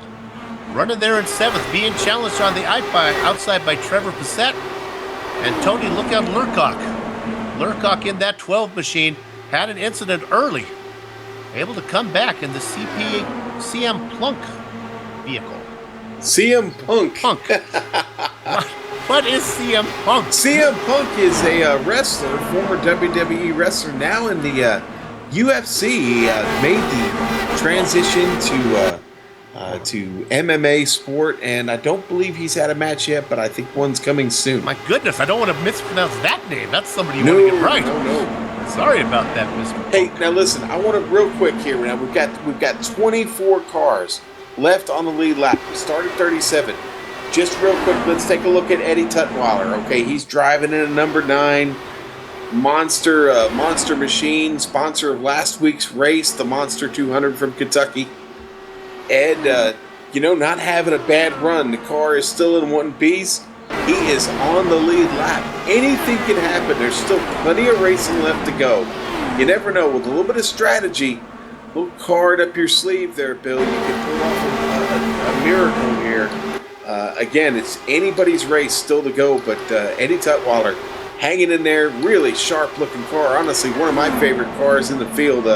Just a really wicked paint scheme going on there. I love that monster machine. Find better, it says. A couple of races ago, I think he ran one with a handsome announcer on it. Maybe I'm going to call for that one to come back. We'll try to get that on camera. Hey, Sean, what I'd like to do now is we're going to try to go through the field here. These drivers will hang on a little bit. We'll do it 2 at a time here. I'm going to start up front with our 2 leaders. We got Jonathan Goke running out there in front. You see him right there in that beautiful blue machine. And then it's not going to be long as there goes Dan Guerin once again as a new leader. Guerin moves into 1st position. Those guys running 1st and 2nd, swapping back and forth. What do you see in 3rd? That would be the champ, Jake Wright, sitting in 3rd place. I got to interrupt you as Ian Adams had looped it. No way to do it through the field.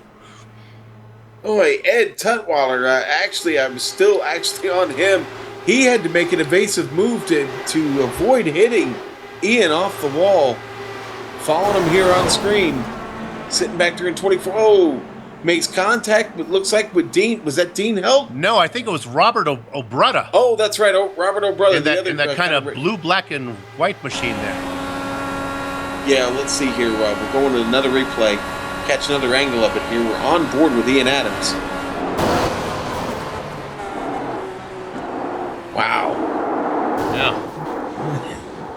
Robert O'Brutta, where art thou? Well, I'll tell you where thou art. You are in the side of my car. Yeah, and that's a good point. Wow, that's going to be tough for Ian. That's one of the Team Nailed It machines now going to go into the pit for lengthy repairs at best.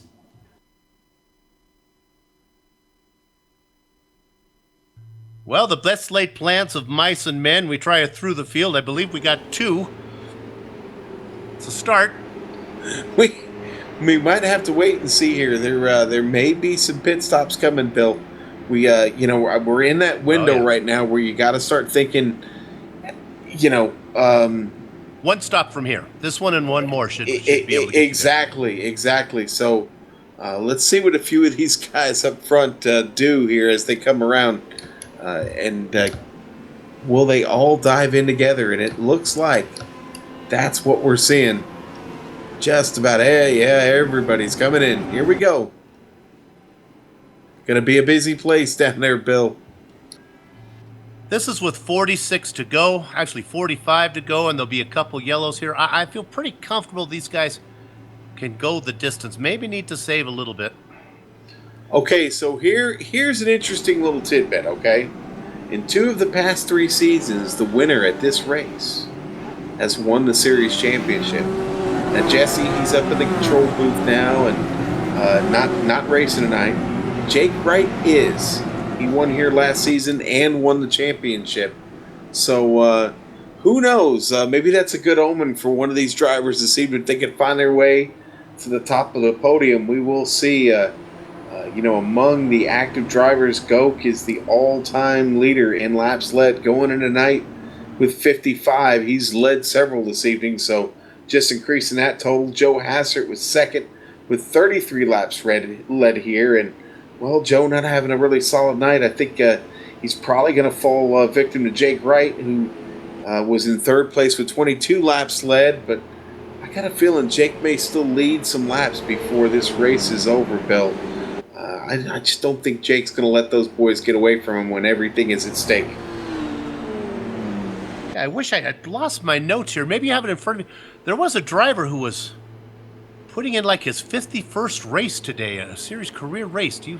Can't remember who that was. I wish I had my notes in front of me. It was one of the things I wanted to talk about.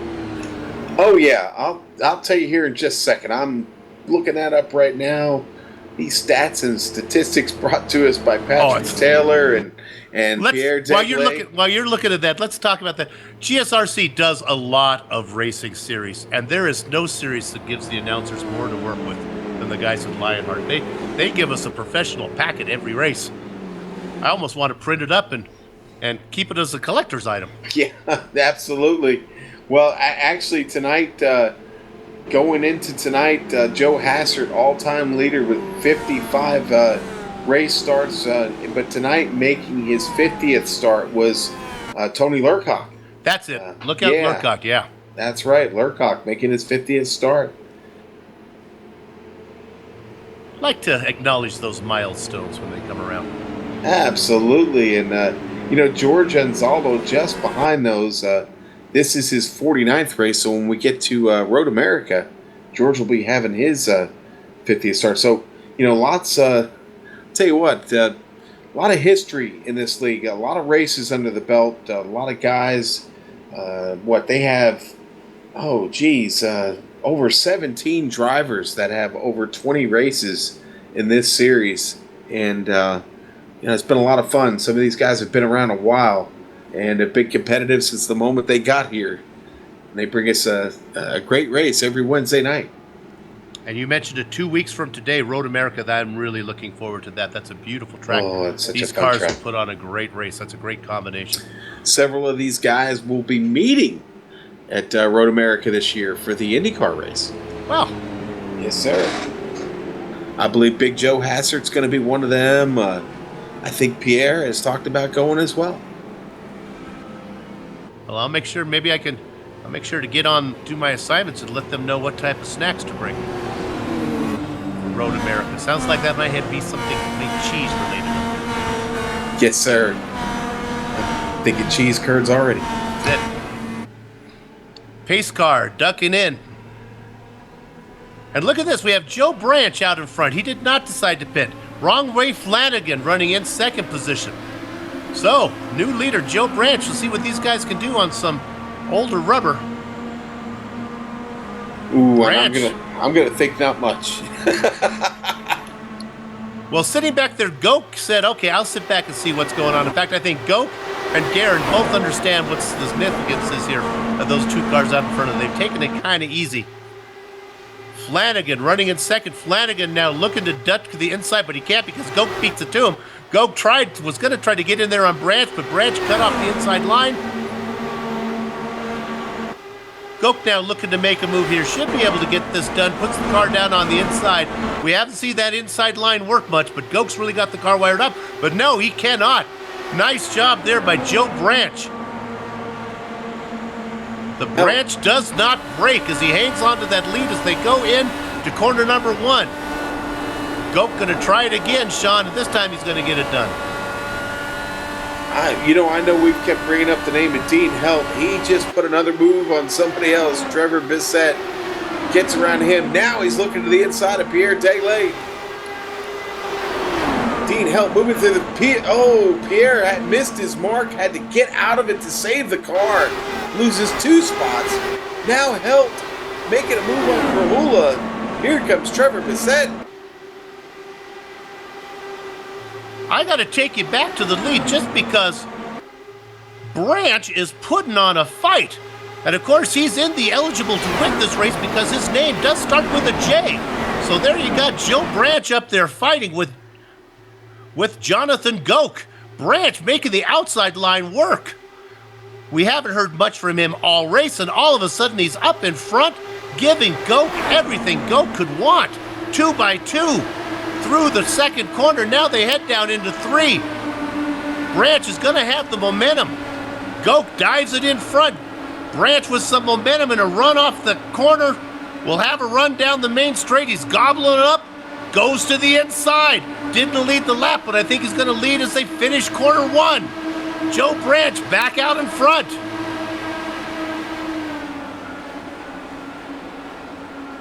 Wow. Pierre Degley.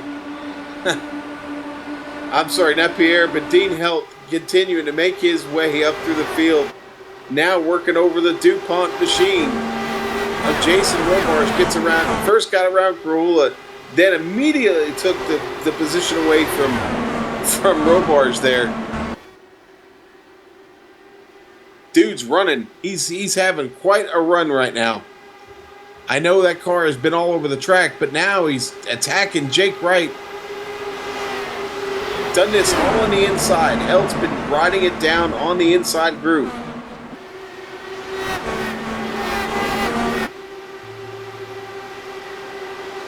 What great racing all the way through the field. Oh, just behind them, almost 3 wide. Robarge looks to the inside. Trevor Bissett, Christian Steele. Bissett now right up on the wing. Has to back out of it. The push starting to get real on these cars. You do not want to be right up in somebody's business there when you're going through those turns, Bill. The car will just push incredibly up to that low. You can see on that long angled shot some of the cars dip into the inside. One of those cars was Joe Flanagan. Joe's going to lose a few positions now. Oh no, here we go. It's Mr. Excitement, Dean Helt. Dean Helt has got that car up into 4th position in the National Guard car. Look at him now going on the outside of Dan Guerin. Held right up behind Guerin. Dives it to the inside. I don't think Dan feels very comfortable about that right now, to be honest with you. No. Dean clearly not fearing any netcode problems as he brings it right up on the tail. Dean held now up into the 3rd spot. Kids Dan having Guerin a run, now. man. Flanagan stuck up top. Here comes Jake Wright. He's making his move on Flanagan. Jake trying to get to the front. Just under 40 laps to go.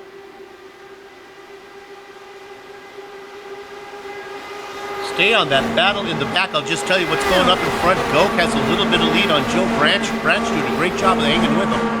But it really all starts back here in 3rd place with Held and Guerin. Joe Flanagan doing a good job keeping that car off road. We talked about Flanagan and Branch having a hard time with those old tires. They're doing a good job so far.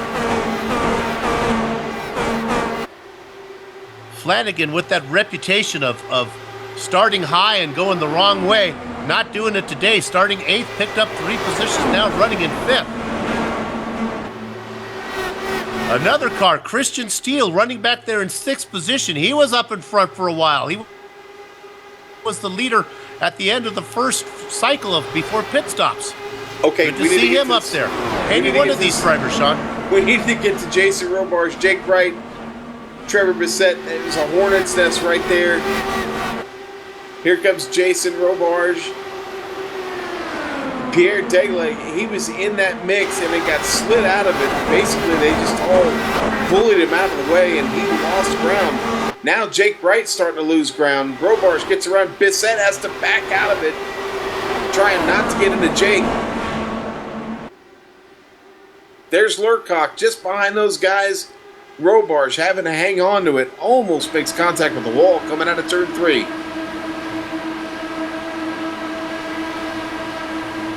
Jake Wright, who spent most of the race up front racing with the leaders, now stuck back in 9th position. Man, Jake might be playing with these guys just a little bit, taking care of those tires. You know what? He might be waiting for this fuel load to lighten up just a bit. That'll be time for him to make his charge. A guy on the move is just ahead of those guys, James Krahula. Back in 6th position and realize the laps are starting to wind down. Krahula's starting to say, I got to get up there. Got to get up with the guys that are battling for the lead. He's got about a second to get up to 5th position with Christian Steele. Looking at that battle right now with Dan Guerin running in the middle there in that green and yellow machine. There goes Steele on the inside, going to move up into 4th position. Just ahead of them, Dean Held.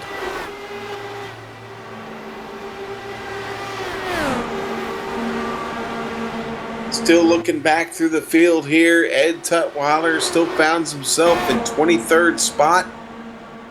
Only 10 seconds off the leader. You know, again, Bill, I talked about it. If you're on the lead lap, you've got a chance here. Looking at that right now, Ed Tutwiler there.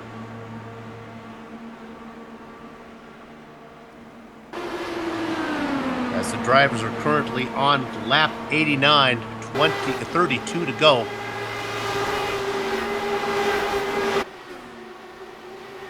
You know, we've had these really great stretches of green flag runs. We had a little short spell there of some yellow flags, but these boys have settled in and really putting on a show now as they dig deep down the stretch here.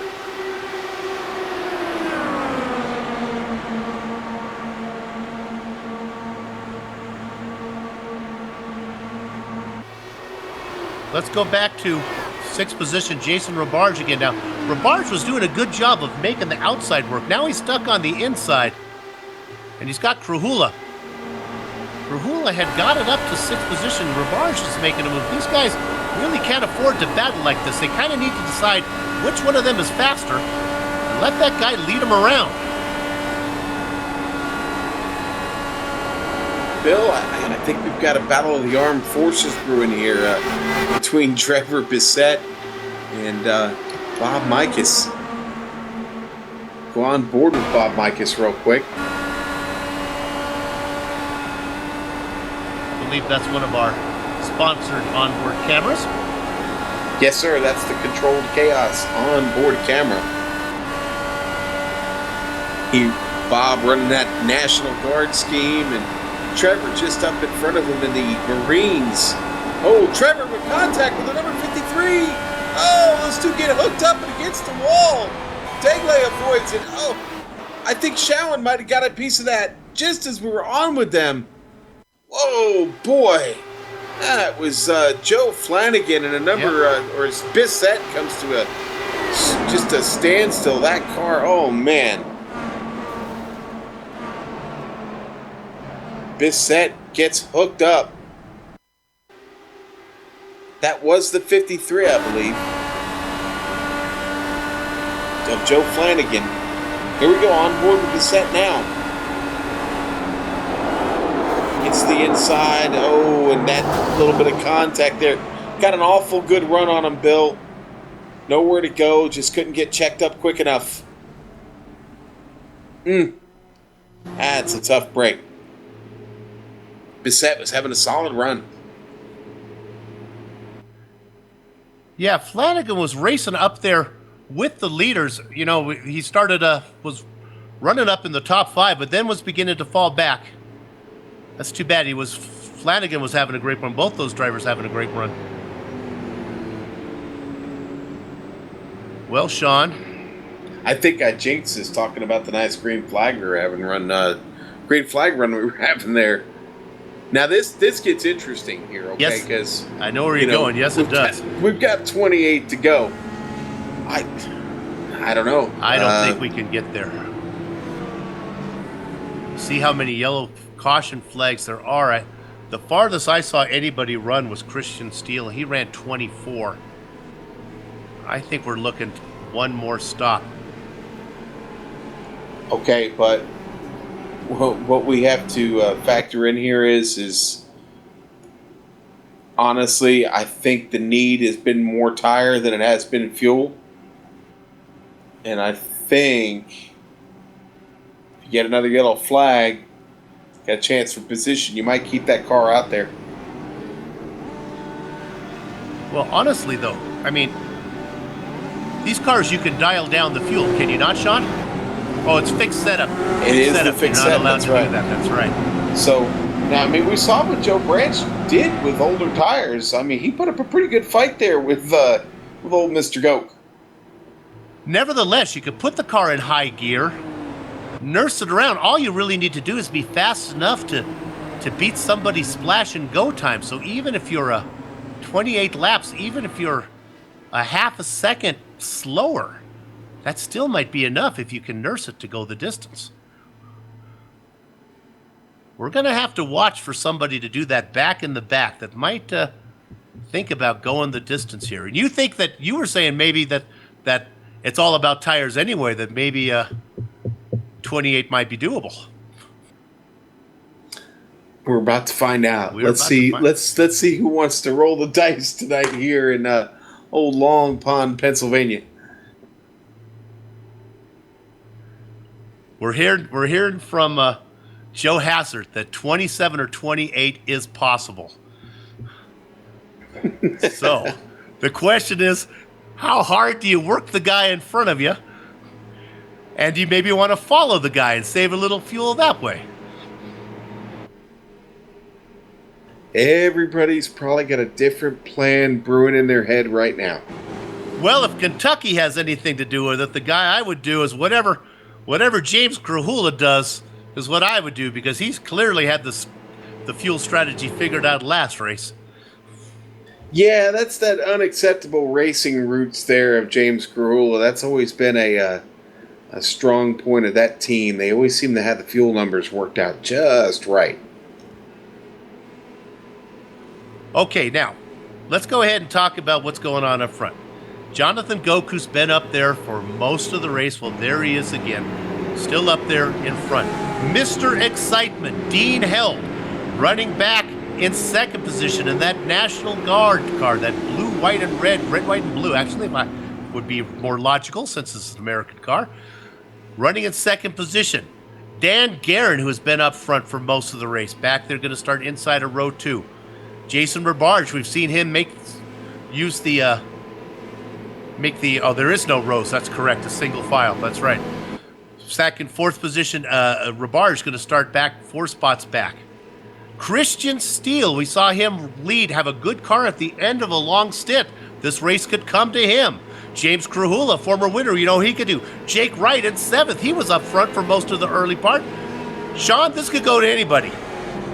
It really could. Bob Mike is sitting back there in 9th place. He started 39th, up to 9th. I don't want to discount that. I don't want to discount what Dean Held's done either. He came from 29th place to find himself up in 2nd right now and having a really strong run this evening. He's going to challenge Goke on this restart build. And Joe Branch back in 10th position. We saw him give Goke everything he could want. But now he's stuck back there in 10th. Probably needed a little longer fuel stop because he stayed out that last time. Probably need to take a little more petrol. Okay. Here comes the pace car as they're going to cross the start-finish line right now. They're going to start lap 95, meaning 26 to go. Jonathan Goke leads them into turn 1. Mr. Excitement, Dean Held on the inside, is squeezing Guerin. Squeezing Guerin. He's not giving Guerin much room at all. Finally backs out. Guerin gets inside on turn 1. Held trying to fight back with momentum. We're going to take it back as they go down the back straight. Back looking at the whole thing with butter flavoring on his fingers. In the popcorn position is Jason Robarge. I'll tell you what, man. Help was squeezing Guerin. Oh, help Guerin with a move for the lead on Go. Guerin had a run because he was so far back through 2. Really had a run down the back straight. Ran him down into 3. Our new leader, Dan Guerin, for a short time as Goke now is going to get him into the turn 1. They go side by side. Meanwhile, you got to keep an eye on what's going back on in 3rd position. Robarge is around 3rd. Held beginning to drop a little bit. Here comes Christian Steele and James Carolla, both in the silver cars. Carolla just behind in the Advocare, number 24, trying to get a run on this group. Oh, Held takes a dive bomb into the corner, and he loses all the momentum and almost fouls Buck. Gets back up into Steele. Krahula gets around him. Helt is in the pit. Boy, he took a dive bomb up on the cars in front of him. I don't know if that was a plan stopped or not. Actually, Dean Helt getting a black flag. Black flag for 30 seconds. Do we know why? I wonder. Not sure yet. Just showing he was black flagged for 30 seconds by race control.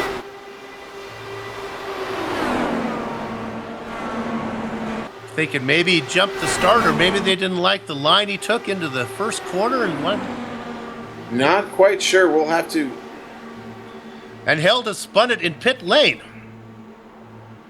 Boy, and it just gets worse for him. Coming out of the pits. Yeah.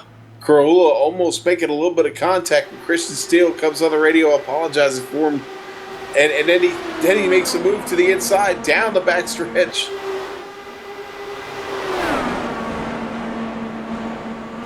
Okay, let's set the stage up front. You're looking at the Robarge, Krahula, and Steele right there, running for 3rd, 4th, and 5th.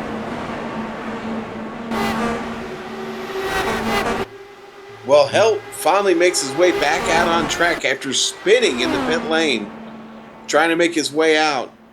He's way off pace now, finds himself a lap down. Goes from starting 2nd on the restart back to 21st. I have notes. He had made contact with a few cars earlier, but he certainly had a fast car and an aggressive car, that's for sure. Let's go ahead and look at our leaders now. We're looking at it right now. We'll set this stage as they're going to come across here with 21 to go. That's Goke out in front, Guerin in 2nd, and a great run from Jason Robarge in that beautiful rainbow-colored machine, running in 3rd place. He's got almost a 2-second lead back to James Krahula. Krahula has got to get the pedal to the metal there to catch up with those guys as they start. 21 to go. Bill, this is the time of the race that I call go time, baby. It's time to boogie. Let's do this. 20 to go. Putting on their boogie shoes, to quote Casey and the Sunshine Band, and boogieing right now is Christian Steele as he makes his way up into 4th position. It's hard to tell those 2 cars apart, 2 beautifully silver-painted machines. Steele up into 4th, Krahula in 5th. James Wright, poor James Wright, has a car that could win if he could just get there. And you're looking ducking to the inside. That's Joe Branch. We saw Branch also had a fast car. He was running up there with Goke. Again, it's all about track position, Sean. Yes, sir, it is. And Pierre Taglay is now making that move on Jake Wright. Getting a good draft off of him there. Good race for Pierre so far. The unacceptable no-name racing machine, powered by Monster Energy. Pierre probably got about 2 or 3 of those in him right now. Looking nervous, looking like he's ready to try and take over that spot from Jake Wright. Jake not going to give it up easy, though, I guarantee it. I still got a feeling about Jake. I don't know how he gets to the front at this point, but I still have a feeling he can.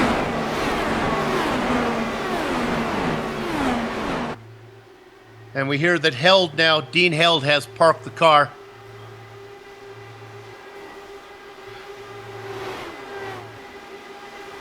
Tony Lurcock with trouble coming off the turn. He hits the wall really hard, tries to keep it up there. I don't think there was any other contact. We'll see here on the replay. Nope, Mercer got around him and Dylan Lee got around him. Boy, everybody having to get out of the way. Woo. Boy, Lurcock was a strong car this evening.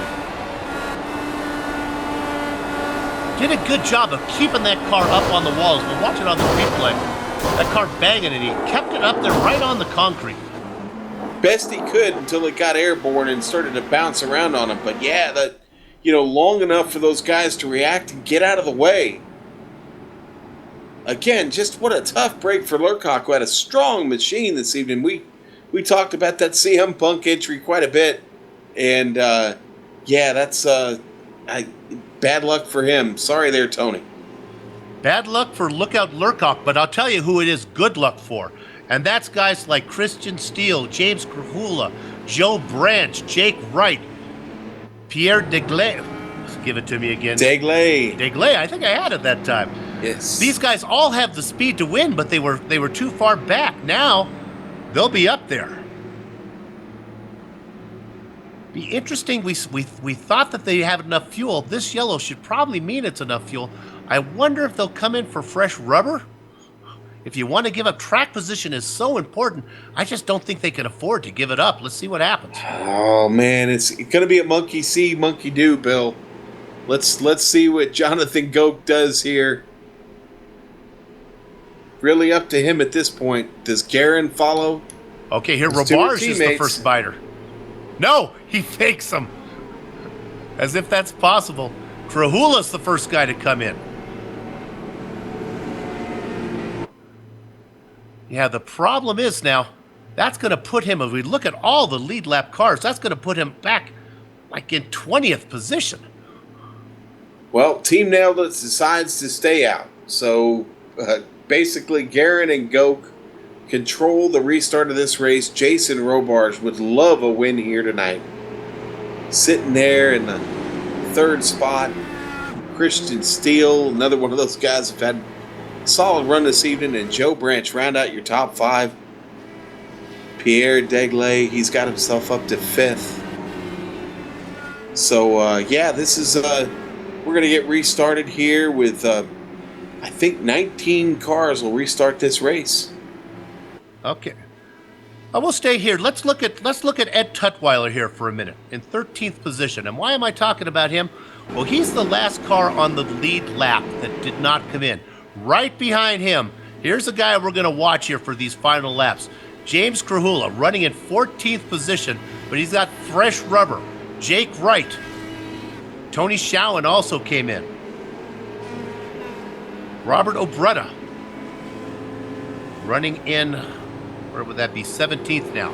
Yep, 17th. Now, I'm not sure if Obretta and Schoen really have the speed to get there, but Wright certainly does, Krahula certainly does, so we'll keep an eye on that. I don't think that Tutwiler is going to put up much problem for him. Kenneth McCoy, they're probably going to get out of the way. They know there's names behind them. Now, hey, I'm going to warn you about Ken, all right? Kenneth McCoy, he's pretty quick. Now, I ran with him a little bit in a practice race, and he's hard to catch up to. I got to be honest with you. That's a fast car. He's got himself in a position right now just outside the top 10 where he could make a run at this thing on this restart. Really, the class of the field has been Goke and Guerin, even though Guerin hasn't led that many laps. Robarge has really been good, especially up on that high line. Watch for him to keep it up high. Christian Steele, that car's good at a long run, and will actually be on a long run here, as these guys have been out on these tires for a while, even though we have a yellow flag here. Still basically a long run. Joe Branch up to 5th position. That's great. He had that up there. I think we're going to see some real aggressiveness here. This may not be our final caution, Sean.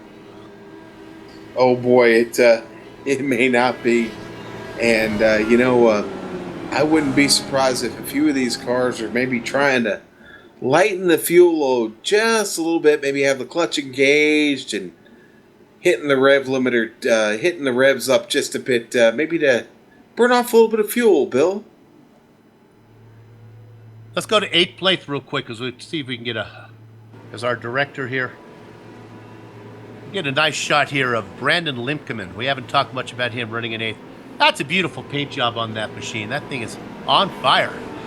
It is. The first medical equipment machine is on fire, and we gave a shout out to Grandma Mamu earlier, and hopefully she's still watching. Brandon having a solid run tonight in 8th place, and that car is still looking pretty. Looks straight. Looks like all the pieces are still on it, Bill. Yeah, he's got a shot at a top 10. The problem is he's got some hungry guys behind him. And the names of James Grahula and Jake Wright. Sean, I'll keep an eye on the front. Do me a favor, keep an eye on Grahula and Wright there. I have a hunch they're going to be flying through this field as the pace car is coming in. Goke is going to lead them across the start-finish line. As he does, he's starting lap 106, 16 to go. Actually, I think that should be 14 to go. 15 up there, as it says on there. Do you do your math?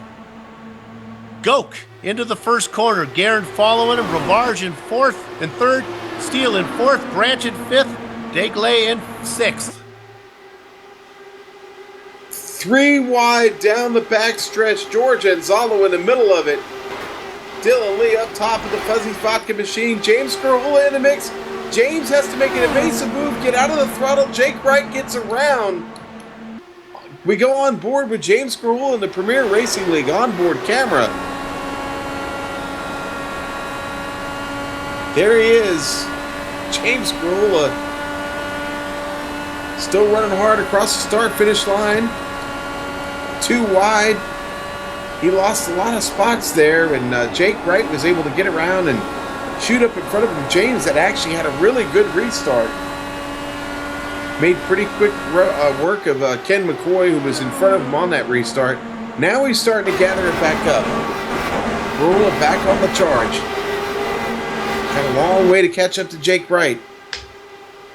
We'll go back up to your leaders real quick. While that excitement was going on, what Guerin and Goke has been doing is swapping positions actually, I think they actually did it 3 times 1 lap. And they've really put a bit of a distance back to Ravage now in 3rd position. What Ravage and Branch and Steele need to do is get in line and see if they can run down those guys up in front. Guerin now out in front. I think we're going to stay in line as we keep the Jake distance. Wright. I'm sorry, Bill. Jake Wright almost makes contact with Dylan Lee. Ooh, that was almost got nasty. They were heading down the backstretch into turn 2.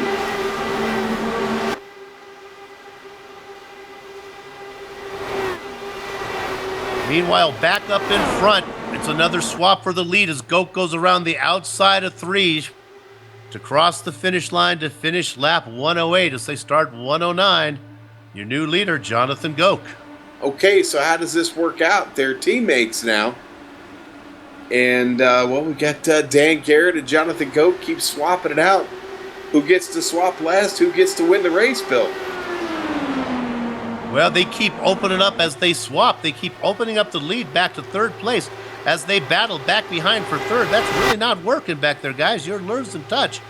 As Ravage in that DuPont-colored machine moves up into 3rd position. Branch now back in 4th, but they got to get that. They may be trying to swap too and do this slingshot as well. If they can do it cleanly, as you see Branch doing it in there, I think if they can get it done, they won't lose time. Maybe they can gain time. Great battle going on up here for 5th place. Pierre Degley sitting in 6th, trying to get to Christian Steele, but just behind him, Bob Mikas recovering well, and I got to be honest, having a solid run tonight. There's Brandon Limkeman. He has made his way up in the top 10. This guy's looking for double points this evening. Oh, almost looks like Christian Steele might have made a little bit of contact. Pierre able to close the gap as they head down into turn 1. Here comes Bob Mikus with a run.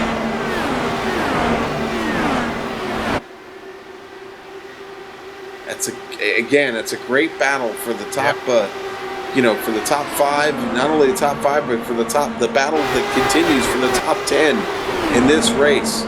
300 miles tonight, Bill. You see Limpkeman there running 8th on your screen. Actually, we moved up a little bit. Now he's got Jake Wright behind him. Jake has finally got around some of the cars. Jake running in 9th position.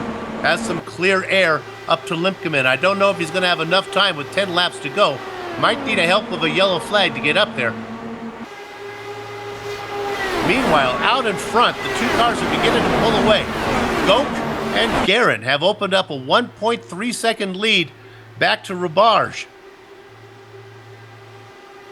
And Goke is actually starting to thinking about maybe pulling away altogether.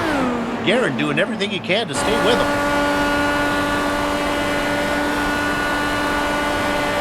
Well, so much for that as Guerin now gobbles them up as they go through 3. It's amazing, Sean, how much ground they can pick up in the draft. It really is. Yeah, the draft here is real.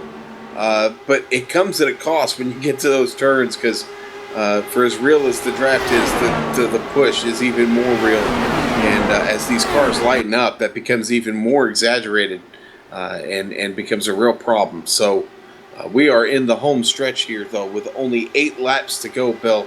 I don't know if it's going to be a factor at this point. Some of these boys are going to have to get busy if they want to catch Goke and Guerin. I just don't know if Roubarge and Branch and Steele, I don't know if those guys have enough for him at this point. Trying to figure out here, so I'm watching Guerin, trying to figure out what he's up to. He's dropped back about 8 car lengths. I know he can gain it. I think that car might be going away from him. Not sure if he has much for Goke right now. Okay, now another battle here. Jake Wright just taking away the position from Bob Mikus. Jake Wright starting to make his way through. He got around Mikus. Mikus now, working up top. Man, they are side by side. Mikus ever so close to that wall. Jake Wright sticking it down on the inside. Able to open it up a little bit on Mikus. Mikus going to look to the inside. Nothing there. So Jake is on the charge, but again, we're running out of time, Bill. Only 7 laps to go. 6 as we head across the stripe. Well, Jake now has got into this about 7-car train as he leaders everything home station up front, not missing anything there. Real battles back here for 3rd spot. Look at that. Yeah, I think Jake missed his entry just a bit. Has to get out of it. There's Mikus right up beside him. That was really close. Jake had to get out of it quick. He realized he had missed his mark there, and the only thing to do was lift, and a little bit of chaos. The front 2 stay 1-2, but Guerin has pulled in a couple car lengths, still sitting back about 6. I think he's just feeling it out right now.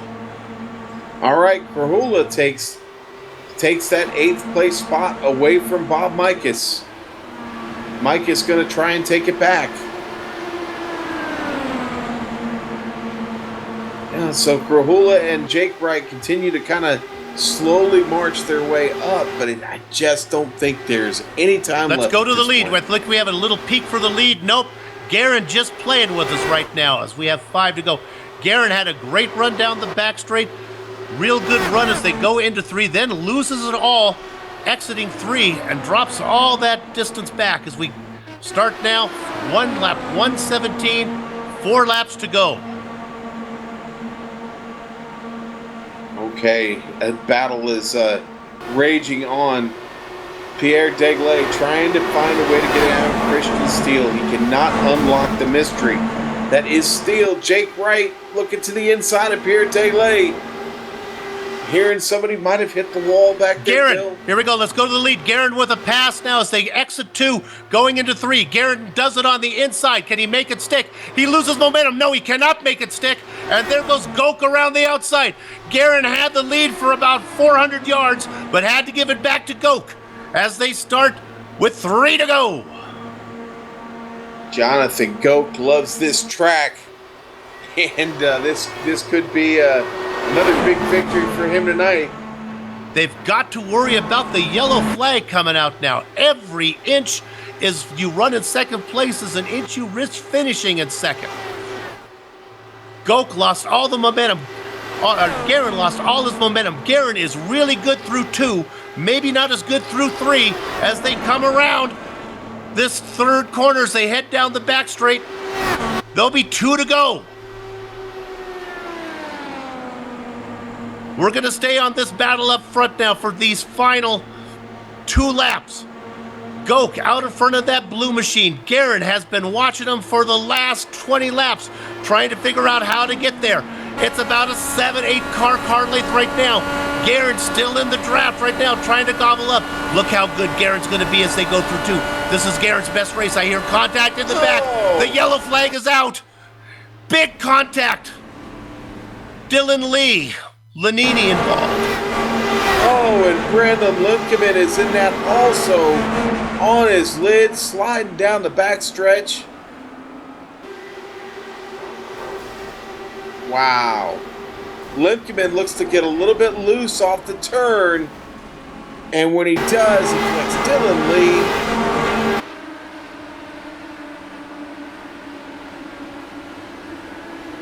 Well, let's look from up top here. Let's see what happens. Lundkeman in that first medical equipment DW12, and whew, man, that was really close racing there, Bill.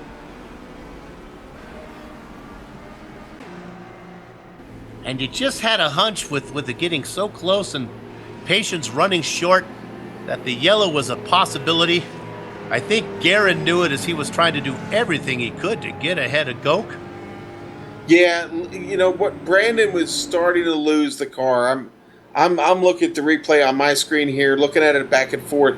Really looks like the car started to loop around on him. He's trying to catch it. Dylan Lee right there just had a tremendous run going. Obviously, if that car starts to slow down, there's nowhere to go, and it just didn't end well from there. And Chris Lanini, kind of the unfortunate bystander there, he gets caught up, and that ends his evening also.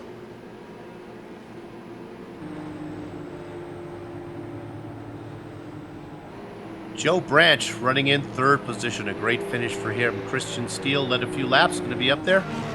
But really the star of the show, the cream of the crop, the apple of everybody's eye, Jonathan Goke,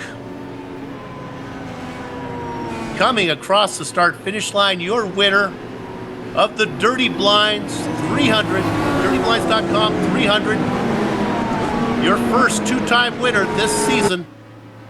Double points. Dan Garen in second. Joe Branch gets third. And Staff Sergeant Goke makes his debut with Team Nailed It in classic form.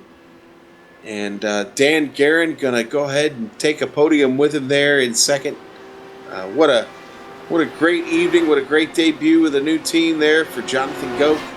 Good run. Put on some lipstick, Mrs. Goke, and plant a kiss on your husband's cheek. He is your winner tonight. We're going to go to a quick break. We'll be back for driver interviews, run down the entire standings, and closing plugs. Be back in just a few.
Welcome back to the Global Sim Racing Channel's post-race coverage of the Lionheart DirtyBlinds.com 300. The first jewel in the Triple Crown of the Lionheart IndyCar Series. Double points today will go to your winner, Jonathan Goke, who led for most of the entire last stint there, except for maybe one corner when Dan Guerin peeked his nose inside but couldn't hold it.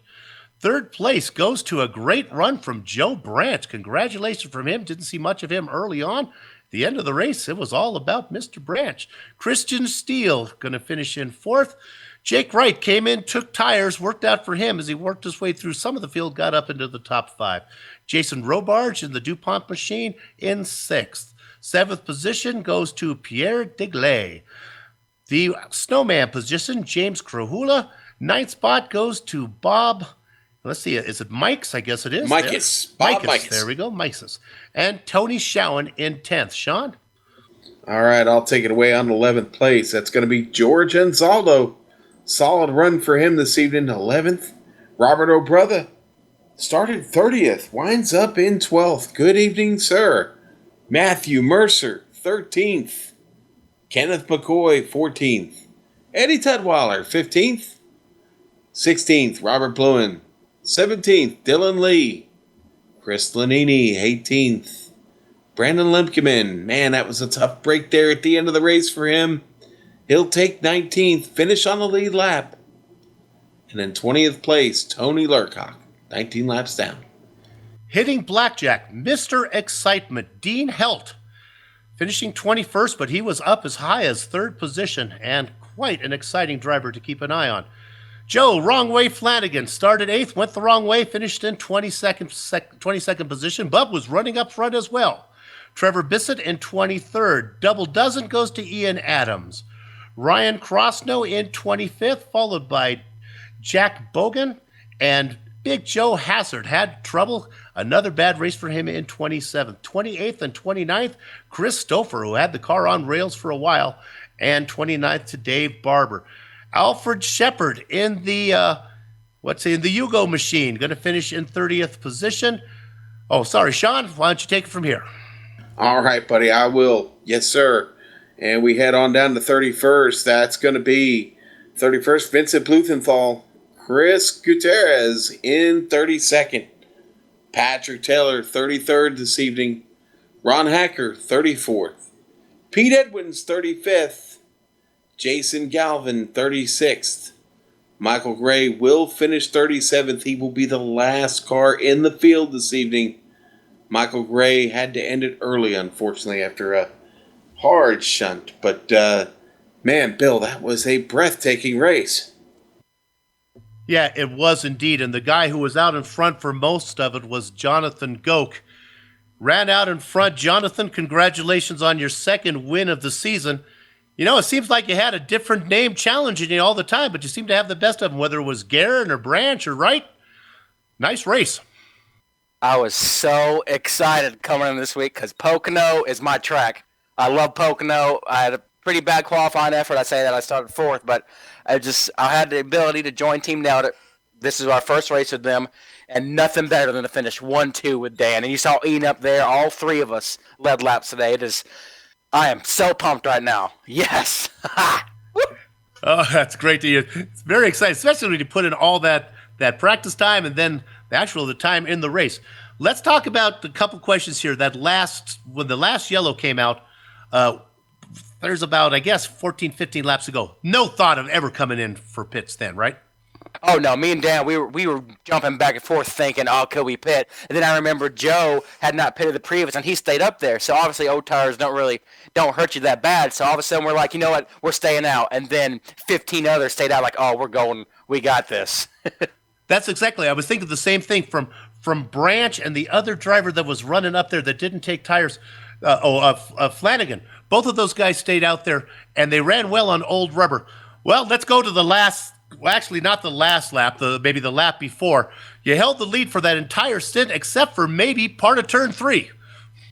I remember that, and I think me and Dan both screamed, like just screamed at the exact same time. And then he said, "You know what? I'm just gonna stay here." And then the caution came out, and then it was the end. But that was a close herring moment. But we never thought about it. We knew at that point we were 3 seconds up. We were gonna finish 1-2, and we didn't care who was out front. Just amazing teamwork. I cannot stress enough how happy I am to be on Team Nailed It with Jesse and the guys. It is just outstanding. Well, it's great to hear the excitement. Congratulations for you. Congratulations for Team Nailed It. 2 wins for you now this season. And how do you feel about road courses? What are you going to do there? Well, I'll tell you what, I'm not the best, but I'm going to get with Jesse. I'm going to get with Dan, 2 guys who are extremely good at the road courses. I'm going to put down hundreds of laps from now in the 2 weeks till we go to Road America, and I will get me a top 10 up there. I'm going to help Team Nail to get this team championship. Before you go, got to ask you the question. I don't think I've asked you yet. Favorite racing movie? Can I give you 2? Yes, we'll take 2. I'm going to go. I'm only going to give you 1. Rush. All right, Rush. We'll put it on the list. Rush now giving a close run, moves into second place behind Days of Thunder. All right, Sean, who do you got? Well, I'll tell you what, man. That's how you give a winner's interview right there, No man. kidding. Wasn't that great? Goke was fired up, man, and boy, he's feeling it, isn't he? Tell you what, but we caught up with his teammate, Dan Guerin, also on the podium here this evening. Dan, congratulations, buddy. Great run.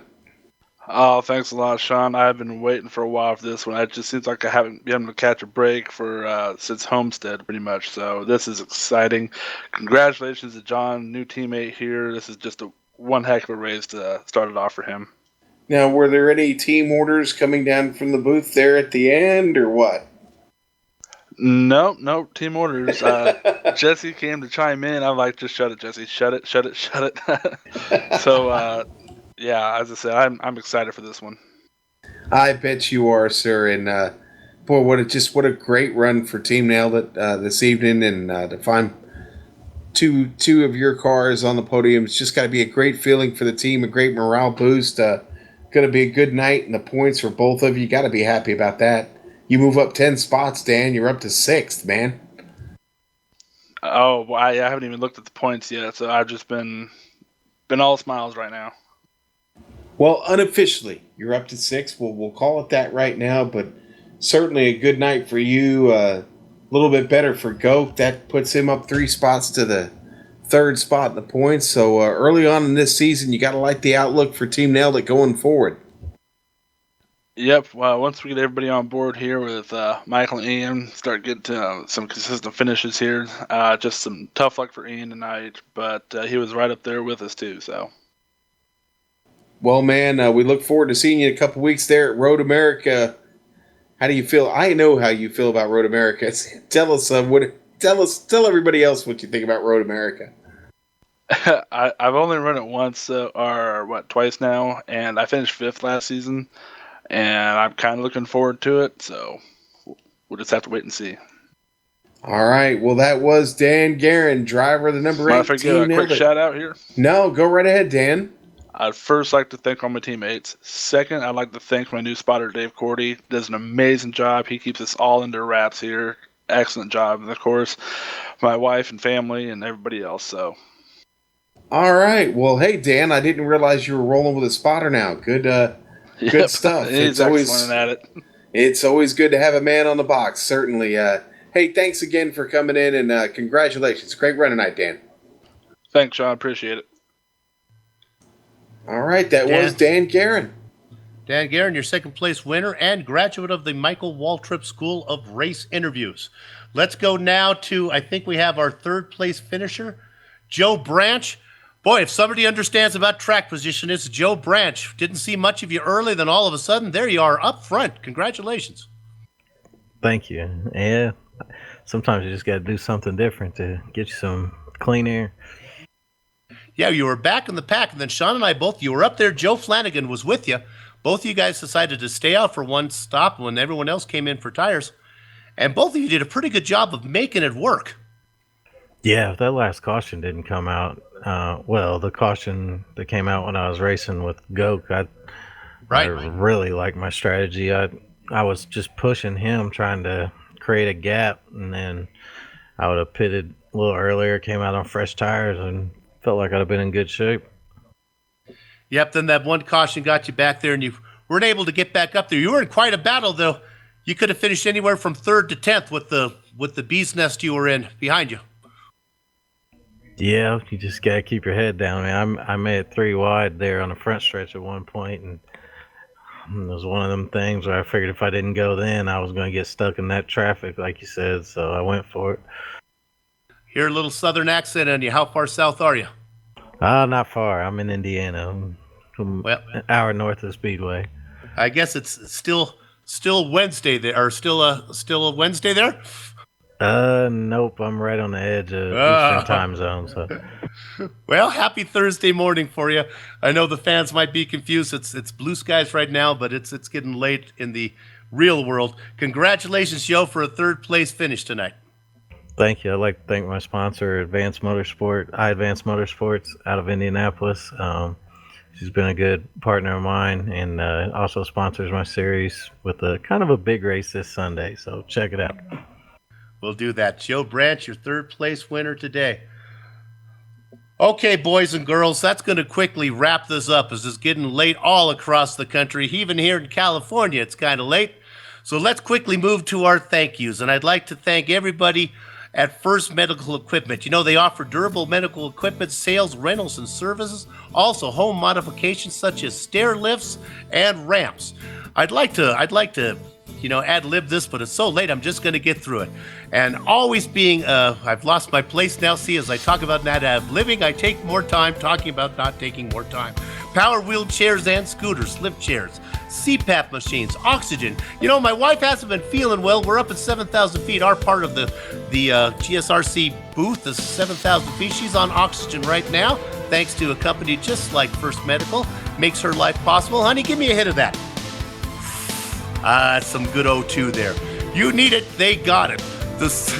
They service the southeast corner of Iowa and surrounding countries. For more details, visit firstmedicalequipment.com. I'd also like to thank everyone at Lionheart for organizing the series and contracting with GSRC to broadcast. Special thanks to Pete Edwins for sponsoring this specific event. Thanks to the company's equipment and software that you see on the screen right now who make this broadcast possible.